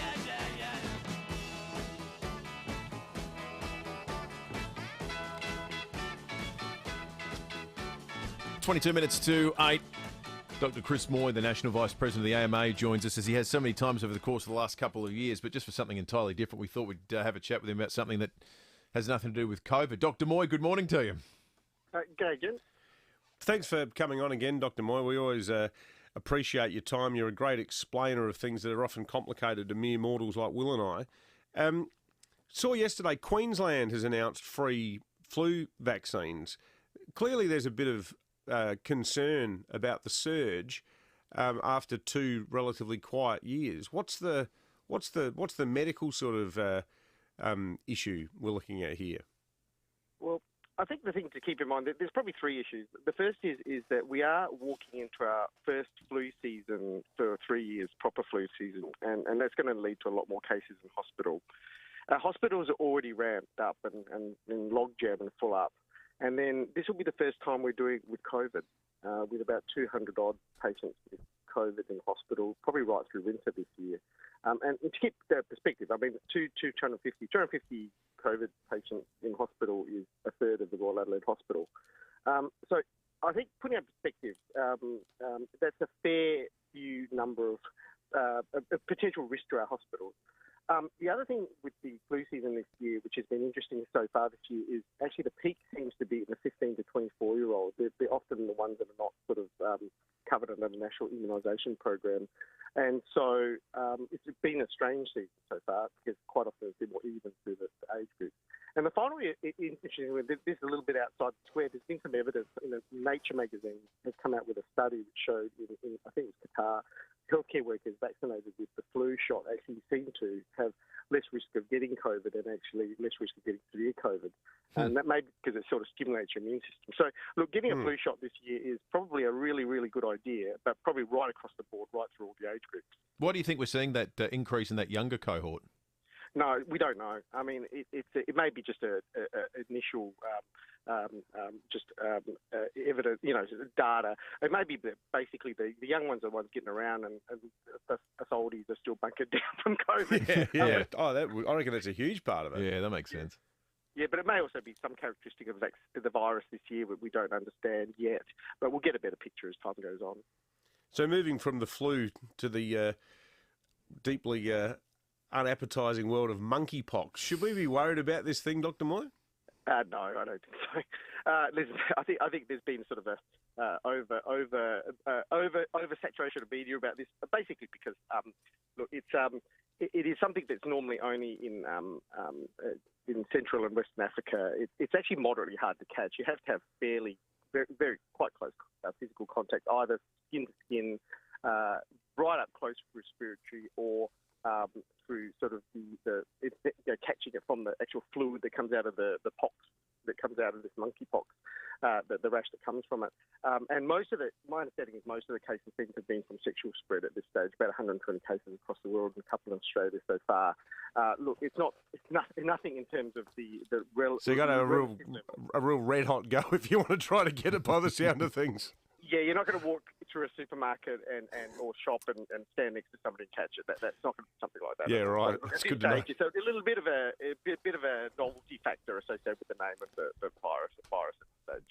Do you have any concerns, Dr. Moy, with how some of these things are now reported, given what we've just come out of in COVID and, monkeypox happens and it's suddenly, monkeypox has made landfall in Australia, first cases in Sydney. Is our heightened awareness of diseases and the way they travel and what's here and what's not and what's new and what's old, is it a good thing or a bad thing? Look, I think it's been good in some ways because people have actually been a bit more educated. And hopefully, I mean, maybe not for some, but I think there's been an education about science and how the scientific process actually works, and that the way things work is that we get that. People think that science is static and that you just get information and we know the truth straight away. And I hope that people have learned something about the fact that as we get more information, science changes because we need the evidence and the data of what happens to actually be able to inform to best guess where we are heading. And I hope that there's actually been a bit of an understanding about science. The science is a thing where we try to pull together all that we've learned before, get the data as up to date as possible, but things do change a little bit. So people need to understand that it doesn't mean that science is a bad thing. It's just something that is something that can move a little bit as time goes on. Yeah, absolutely. Great stuff as always, Dr. Chris Moy, the National Vice President of the AMA. We spoke late yesterday to Chris Picton's office, the Health Minister in the Malinowskis government, and they told us there are no plans at this stage to give out free flu vaccines like Queensland, but please consider, they say, we would reference the free jabs already available with those vulnerable groups over 65s, kids under 5, pregnant women and Indigenous people can get at GPs, pharmacies and council clinics. And also many workplaces offer free jabs and major COVID clinics can do flu shots for over 65s as well. And numbers-wise, it's only the start of winter, but these figures are interesting because they compare us to previous periods at the same time. As of May 14, there's been 727 cases of influenza in SA. That compares to 1,521 in 2020, or in what was a shockingly high year for the flu, 2019, at the same time, 13,664 cases. Wow. The newsworthiness of it, though, is that it hasn't been a thing because of lockdowns. Like this time a year ago, the flu didn't happen anymore. Yeah, no one's leaving the house. 28 minutes after 8. 5AA News on the way. Then Marcia Hines will join us on 5AA Breakfast. We told you they'd go quick. Over 80% of tickets in the Hospital Research Foundation Home Lottery have already been sold. Don't miss your chance to win the ultimate $4 million grand prize and live mortgage-free in Henley Beach. There's a catalogue full of prizes, but with over 80% of tickets already gone, you'd better get yours now. Join the fight and get your tickets today at homelottery.com.au. Licence M141166. Electricity bill! Bills shouldn't be scary. EcoVantage have supplied energy efficiency in homes for over 15 years. They can install hot water systems that use up to 80% less electricity than regular hot water systems. Help the environment while you save hundreds. And thanks to federal and SA government incentives, you could get your energy efficient hot water system supplied and installed for as little as no cost to you. Stop scary hot water bills with ecovantage.com.au. 1 in 4 Australian women experience domestic violence in their lifetime, and after years of COVID-19 lockdowns and restrictions, that number is likely to be even higher. It's no wonder domestic violence is the leading cause of women's homelessness in Australia. This year, by supporting the Salvo's Red Shield appeal, you can help women and children to find a way out of violence and a way back into a safe and stable life. With your generosity, the Salvos can walk alongside women for as long as it takes, providing crisis accommodation, longer-term housing support, warmer meals, financial assistance and community support. Donate to the Red Shield Appeal today at salvationarmy.org.au and help the Salvos leave no one in need. With destinations like the Barossa Valley, your best adventures are right here in South Australia. Switch your electricity and gas to Red Energy on a Qantas Red Saver plan today and you'll get 15,000 bonus Qantas points plus 2 points per dollar on every energy bill you pay on time. Switch on to Red Energy now on 131 806 so you can switch off on a South Australian holiday later. Residential customers only. Eligibility criteria and conditions apply. Basic plan information documents available at redenergy.com.au/BPID. Introducing the Wheels Car of the Year, the fully electric Kia EV6. Leading the charge with over 500 kilometres of driving range, newfound levels of technology, performance, build quality, refinement and luxury. The judges were unanimous. The Kia EV6, Wheels Car of the Year. To find out more, visit kia.com.au. Kia, movement that inspires. This is Adelaide's FIVEaa. Partly cloudy, 22 today with the 8:30 news. I'm Mel Usher. Hitachi Air Conditioners. Be comfortable all year round. Visit hitachieaircon.com.au. Mandatory mask wearing in SA schools could be lifted as early as today. The issue will be top of the agenda when the Emergency Management Council meets in half an hour. The Premier wants to make a decision in line with health advice. Vaccination rates will also be scrutinised by the EMC. SA Health data shows the northern suburbs has the worst booster rates in the metro area. The far north is also an area of concern. A mobile vaccination blitz is happening this week at selected locations to make it as easy as possible for people to get a jab. On the itinerary, Salisbury, Para Hills and Roxby Downs. The Libs look set to retain the SA seat of Sturt as vote counting continues today. James Stephens is almost 1,000 votes ahead of Labor's Sonia Barham, despite a 6% swing against him, while One Nation looks likely to win the final Senate seat in SA. A teenager has been charged with arson following a house fire at Modbury. The unoccupied property on Corio Street went up in flames just after 7 last night. Senior Constable Matt Brown says 2 girls were seen running from the scene. Patrol searched the surrounding area and located the suspect nearby. So a 17-year-old girl from Oaklands Park was arrested and charged with arson. She was bailed to appear in court at a later date. The hunt for the second suspect continues. Australia is under pressure to join a growing list of countries changing blood donation rules. Currently, gay men are unable to donate due to a blanket ban. But Austria has joined the UK, France and other nations in assessing people based on their individual risk. Just Equal Australia's Rodney Kroom says changing the rule will increase the number of donors. A very large number of countries have moved to individual risk assessment in the last year or so, mainly in response to the fact that the pandemic has seen a reduction in blood supplies and blood donor services need to increase that supply. Joe Biden says the US would be willing to use force to defend Taiwan against China. Sophie Walsh reports. US President Joe Biden has issued a stern warning to China, vowing to defend Taiwan in the event of an attack. Speaking to reporters in Tokyo, Biden said he would be willing to get the military involved. The US provides Taiwan with defensive weapons, but has always remained vague about whether they'd intervene. A White House official walked back the comments shortly afterwards, saying their policy has not changed. Biden simply reiterated a 1979 pledge that the United States would ensure Taiwan had the resources to defend itself. The end of an era in New York. The last public phone booth has been unplugged. The now museum piece was located in Midtown Manhattan. Now turning to FIVEaa Sport. 10-year warranty and 10-year capped price servicing at Agostino Mitsubishi, Nailsworth and Elizabeth. What's happening at Alberton, Tom Wren? Well, Mel, Port Adelaide forward Charlie Dixon appears certain to return this Sunday to face Essendon for his first AFL match of the season. Assistant coach Chad Corns telling Rowie and Timmy G he'll be able to give some relief to Sam Hayes in the ruck. If it's not him, you could put Toddy, Jeremy, those types in there, but Pep's done a great job, but you probably need him for doing his work up there. His normal role. He's obviously very much undersized. Still on football, some North Melbourne players are reportedly disenchanted with their senior coach David Noble over his temper. Veteran journalist Caroline Wilson says she's been hearing disturbing stories about Noble's relationship with his players. It was disturbing last week when news leaked to the Herald Sun about the spray after the Brisbane loss that David Noble had given him players, so bad that he apologised. I think that's a problem when players are talking about that stuff, and I'm hearing more and more about players just being a bit disenchanted.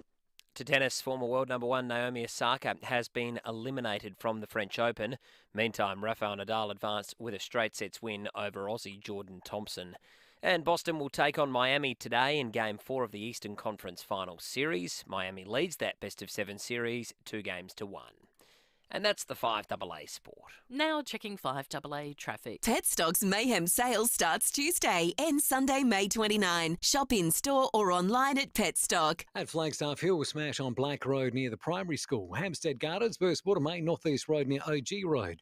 Allenby Gardens, sewer maintenance works, Grange Road near Coombe Road. That's as you're heading towards the beach. And Mount George works causing delays for outbound on the freeway near Kirrigalli Road. Cameras, Majors Road, Seaview Downs, and Port Road at Croydon.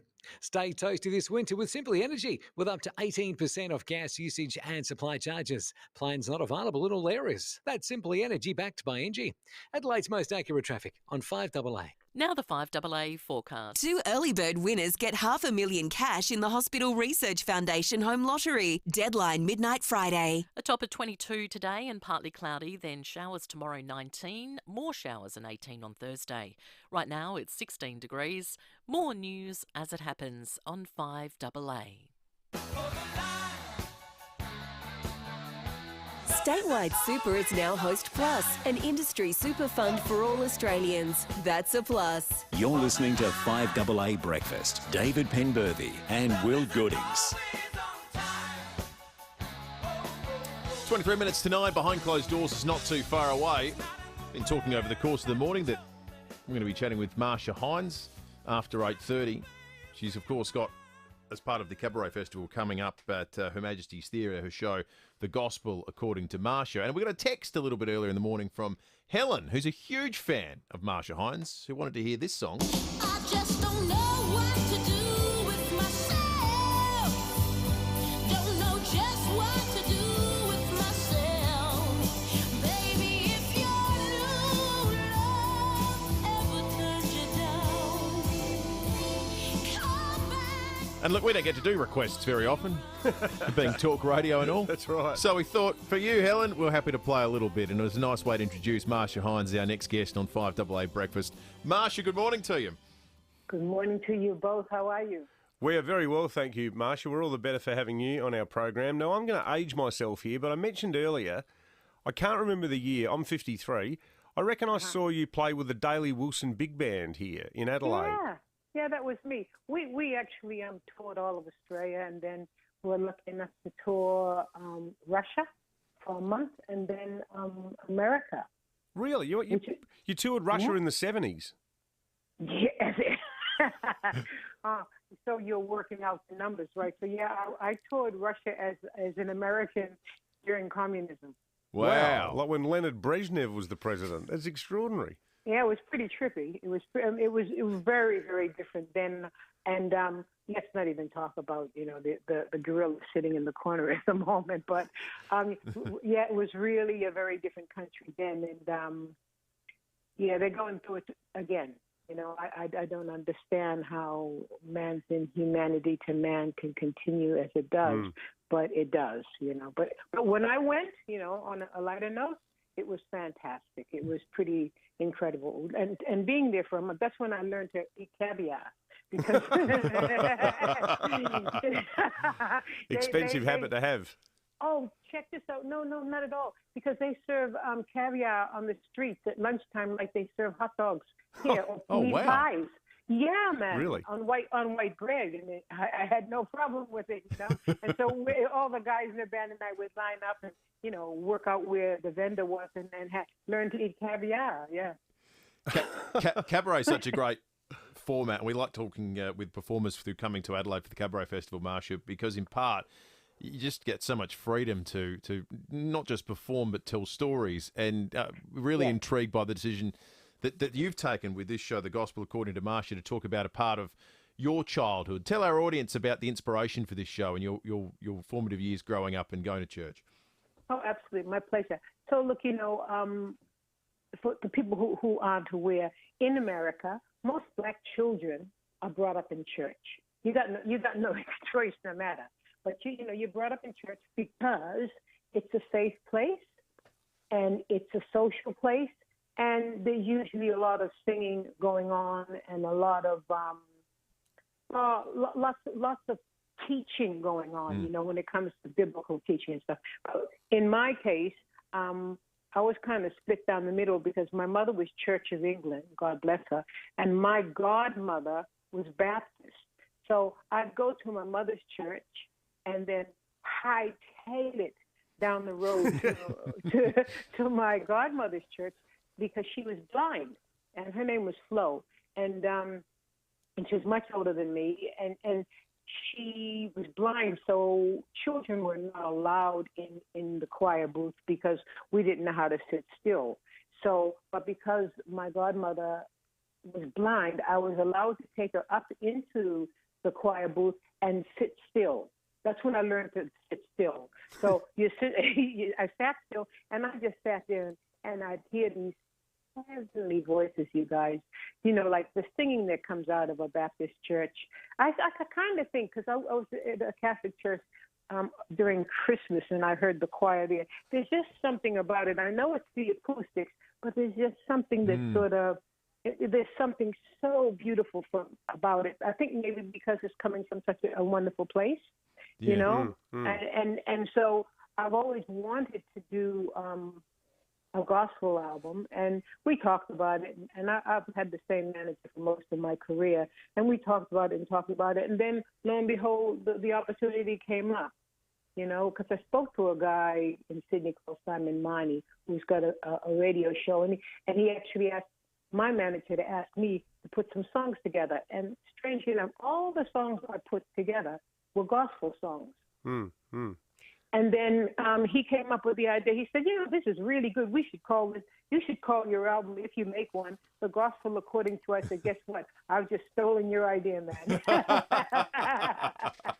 It is such a huge thing, though, in American music, isn't it? Because, Aretha Franklin has the church connection. I know a few years ago, one of the women in Destiny's Child left the band because she wanted to become a gospel singer. Like, it feels like, to this day, it's almost like the origin of song for a lot of music. It's the origin of song for a lot of black people, And I mean, and I do still tend to listen to a gospel program coming out of LA on Mondays here, and it's Sunday there. And I just listen to these voices, and I think, I wonder if they could sing with that much heart if they weren't praising. You know what I mean? But look, listen, guys, by no means.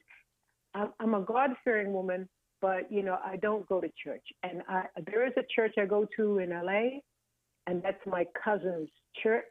And my cousin happens to be Grace Jones, and her cousin happens to be one of the biggest preachers in LA called Your cousin's, Noel I didn't know that. Is your cousin's Grace Jones, as in Island Life Grace Jones? And as in that strange chick, yeah.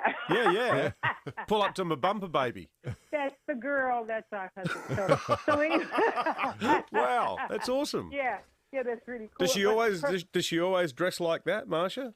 Oh, they always say, Grace is coming to church. It's so funny because she'll wear something really short. And now this is terrible because in church, if you wear something really short, somebody kind enough, because there's blankets all, in the back room, they all give you a blanket that you can put on your lap to cover your short skirt. and they always say, Grace is coming, better get 2 blankets. Oh, that's excellent. How much have you found there's much crossover in terms of the gospel music that's been sung in the United States and audiences in Australia? Like, will Australian audiences recognise it, or is it very unique to the US? Oh, look, okay, I'd say what you said last is correct. Yep. It's very unique, and it comes from, I believe it comes from slavery. I believe it comes from, downtrodden, But there's a great story about that song, Amazing Grace. Do you guys know the story about Amazing Grace? No. Okay, so there's this great story about this man who used to work for slave drivers, he himself, right? And then he was in a terrible storm bringing slaves from, I think it might have been Africa, back to England. And it was a terrible storm. And anybody who really knows a story that's out there, that's listening at the moment, they'll clarify it even better for me. But this is what I've been told. So there was this terrible storm, and he almost lost his life in this storm. And it freaked him out. But not bad enough to stop being a slave driver. Okay? and then he became his own slave driver, and he stopped getting slaves from Africa. And the reason being, he was once again in a situation where he was very sick on a shipment going back to wherever he was taking them from Africa or Spain or wherever. And he wrote this song. He said, "Amazing Grace, how sweet the sound." And he heard someone singing. He heard a slave like humming from that incredible place of, oh, gosh, I want to go home. And he said, the slave, the wretch like me, I once was lost, but now I'm found. I was blind, but now I see. You learn what you learn when you learn it. You know what I mean? Yeah. And look, I think that was just par for the course, and that was what life was about then. But when I think of the songs that I've chosen, I've basically chosen songs, guys, that I think people might know. I hope. Well, there's a couple I know they won't. Well, yeah, there's a couple I know they won't know. There's a song called "Take Me to the King" by a lady called Tamila Mann, and she had like a #1 song with this song in the gospel charts for something like 2.5 years. Amazing. And that's a great song. Yeah. But I chose things like I can tell you because I'm looking at my list because my manager gave me a list and my musical director gave me a list, and I crossed them all out and changed them myself. You know why? Because I can. I tell you what, I cannot wait to see the show. This is going to be absolutely fantastic. Friday, June 17 at Her Majesty's Theatre. Marcia Hines, absolute pleasure talking to you. That was great. We should have a chat to our great friend Graham Corns, because I reckon if he hasn't done a Conversations with Marcia Hines, she would be a cracking interview. My pleasure. But good on you, but thank you so much for your time, and I look forward to Adelaide. Adelaide's always been really good to me, and I adore Adelaide, so I look forward to coming down. Well, it'd be great to have you here. Adelaide adores you back. Good on you, Marcia. Lovely chatting. Marcia Hines, the gospel, according to Marcia, as we say, Her Majesty's Theatre, Friday the 17th of June. Have you seen the video doing the rounds that popped up Saturday night? It's a TikTok video of the St Kilda cheer squad, and they're all standing on the hill, on Hilux Hill, after they've beaten the Crows. And there's a young girl in the cheer squad, and she leans her head back. She goes, "Oh, when the Saints," and they're all going off. But you think about it, that song is, and that's the song that's played at funerals in New Orleans when Yeah. people have a second Yeah, line. yeah, yeah. That song, like what Marcia was saying about Amazing Grace, it's about I'm about to be delivered Yes. from all of the horrors of the temporal world. I'm going to, be transported into heaven. That's what all the words of that song are about. And when you see the joy on the St Kilda Cheer Squad's faces as they're singing it, and my son sent it to me, he said, "Dad, check this out. This is just great." Yeah. But that joyfulness is actually, that's a black American thing. Yeah, That's come yeah. from that It's a good culture. point. And It's it a great shows point. how something is, no one watching that relates it to its origins, but that's why that song is one of the great joyful songs. 11 minutes to 9. We're going to take a break. New traffic in a moment and behind closed doors very shortly. At Flagstaff Hill, smash on Black Road near the primary school. Hampstead Gardens, burst water main there, Northeast Road near OG Road. Allenby Gardens, sewer maintenance works, Grange Road near Coombe Road as you're heading towards the beach. And Mount George works are causing delays for outbound on the freeway near Kerry Gully Road. Keep an eye for cameras, Grant Road, Brunella and Majors Road at Seaview Downs. 2 days to go until the biggest blockbuster of the year. Top Gun Maverick is exclusively in cinemas from this Thursday. Get your tickets now at topgunmovie.com.au. Adelaide's most accurate traffic on 5AA. We told you they'd go quick. Over 80% of tickets in the Hospital Research Foundation Home Lottery have already been sold. Don't miss your chance to win the ultimate $4 million grand prize and live mortgage-free in Henley Beach. There's a catalogue full of prizes, but with over 80% of tickets already gone, you'd better get yours now. Join the fight and get your tickets today at homelottery.com.au. Licence M141166.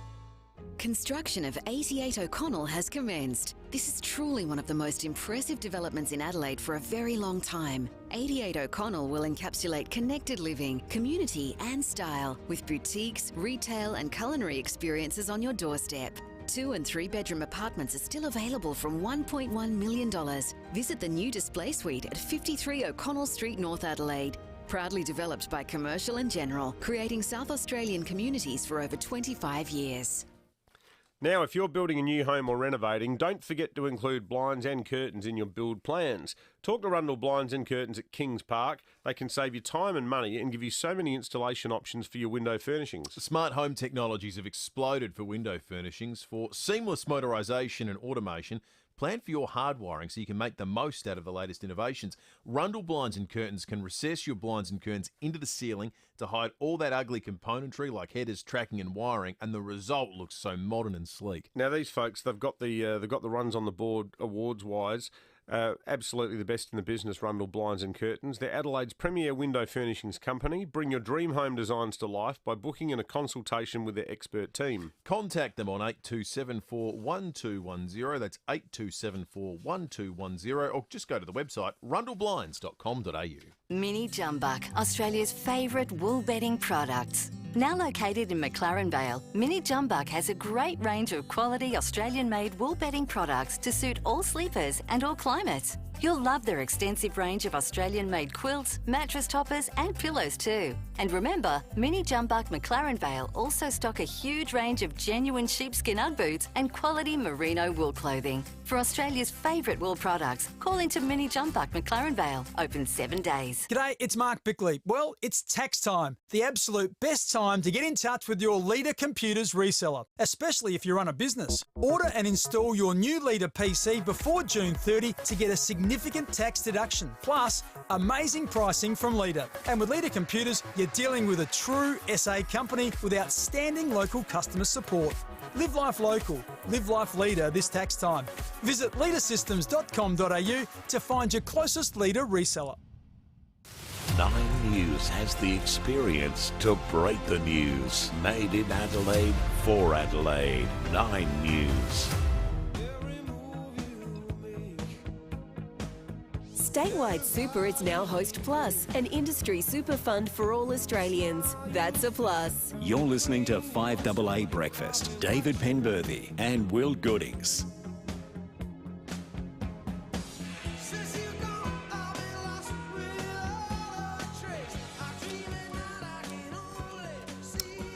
Seven minutes to 9. It's the end of an era in New York, David.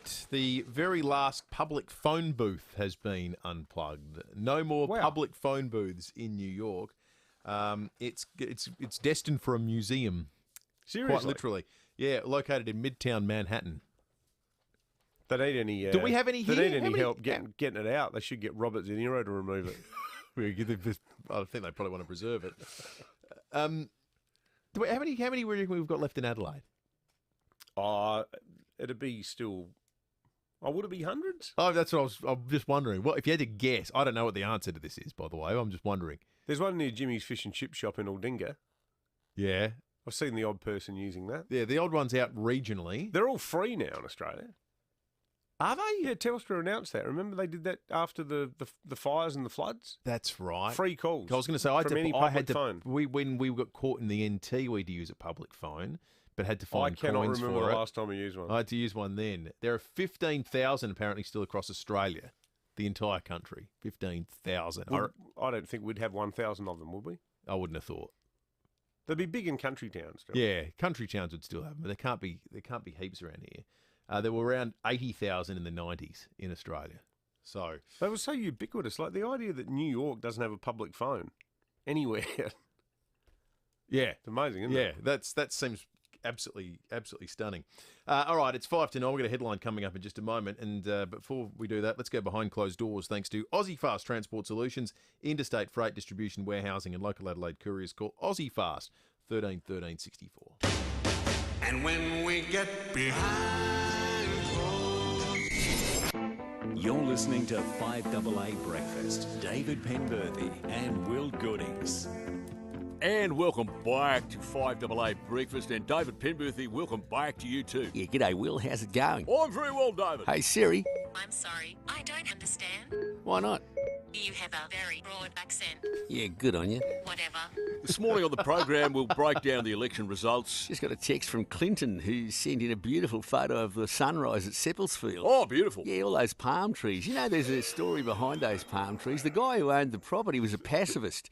And he got all of his workers to plant the trees so they didn't have to go and fight in World War I. Really? Yeah, it's a good story. That's fascinating, David. I didn't know that story. Yeah. Later on today, we'll be talking real estate. Actually, I just got another message. It turns out I wasn't quite right on that. Oh, okay. I was almost right. The palm trees weren't planted during World War I. They were planted during the Great Depression. Oh, okay. The Seppelt family did it to keep their workers employed. Right. So I was close. Yeah. Apart from the fact that there was no pacifist involved and it was 15 years after World War I and the trees were planted for a completely different reason than the one you had in your anecdotal memory bank. Yeah, that's right. All right, we're going to talk fuel prices. Most outlets at the moment, $2.15 roughly. You know, the bloke who owned the very first petrol-fuelled car was one of 3 people who built houses next to each other, and the first bloke had a run-in with the landlord who knocked his house down, which wasn't that difficult because it was made of straw, but he got to keep the car. That's a good story, David. Diesel is at $1.94. Actually, some phone calls have come in. I was close, but not quite right. It turns out the guy was a pig and a wolf blew his house down. So. Right, what about the car? No, there was no car in the story. Oh, you got it right in the end. Yeah, I think the spirit of the story was right. Crowdsourcing. Yeah. We'll be lost without the listeners. That's what the text line's there for. And Lucy and Sam. Instant fact-checking. Yeah, that's right. At any time. You think we just like your interactions. No, we need them. 0480803095. That's the Telstra Stormount Parker text line. It is a lifeline as much as anything else at times. The actually, one of our co-workers here texted, I must have missed this one, but Cornty did do a conversations with Marcia Hines. So you can get that through the podcast thing. Quick Google search will get you that. I'm going to dig it out myself. I love that interview. She was terrific. You got a real sense of what the cabaret show is going to be, didn't you? Because it's telling stories like that, but it'll be interspersed with her singing songs, which would be fantastic. All right, it's time for a headline.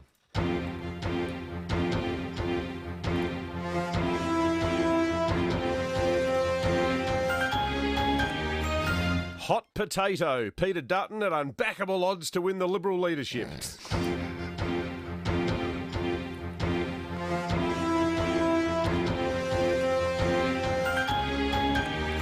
Didn't his wife do an interview once where she said he's not a monster? That's a real vote of confidence, isn't it? It's not. He's not a monster. I mean, Burma basically said that yesterday. Yeah, he did. He did. but it's not as evil as you might think. It's a tough tearaway headline for the election campaign, isn't it? My husband is not a monster. Feels like you're starting. Thanks, darling. You're starting with a slight handicap, doesn't it? We're out of time. Graham Goodings is coming up, and we'll catch you tomorrow morning from 6 o'clock. Hi, it's Callum here. I love the look on people's faces when I serve them up a 5-star dish. And the same goes for the team at Edwardstown Mazda. They love the look on people's faces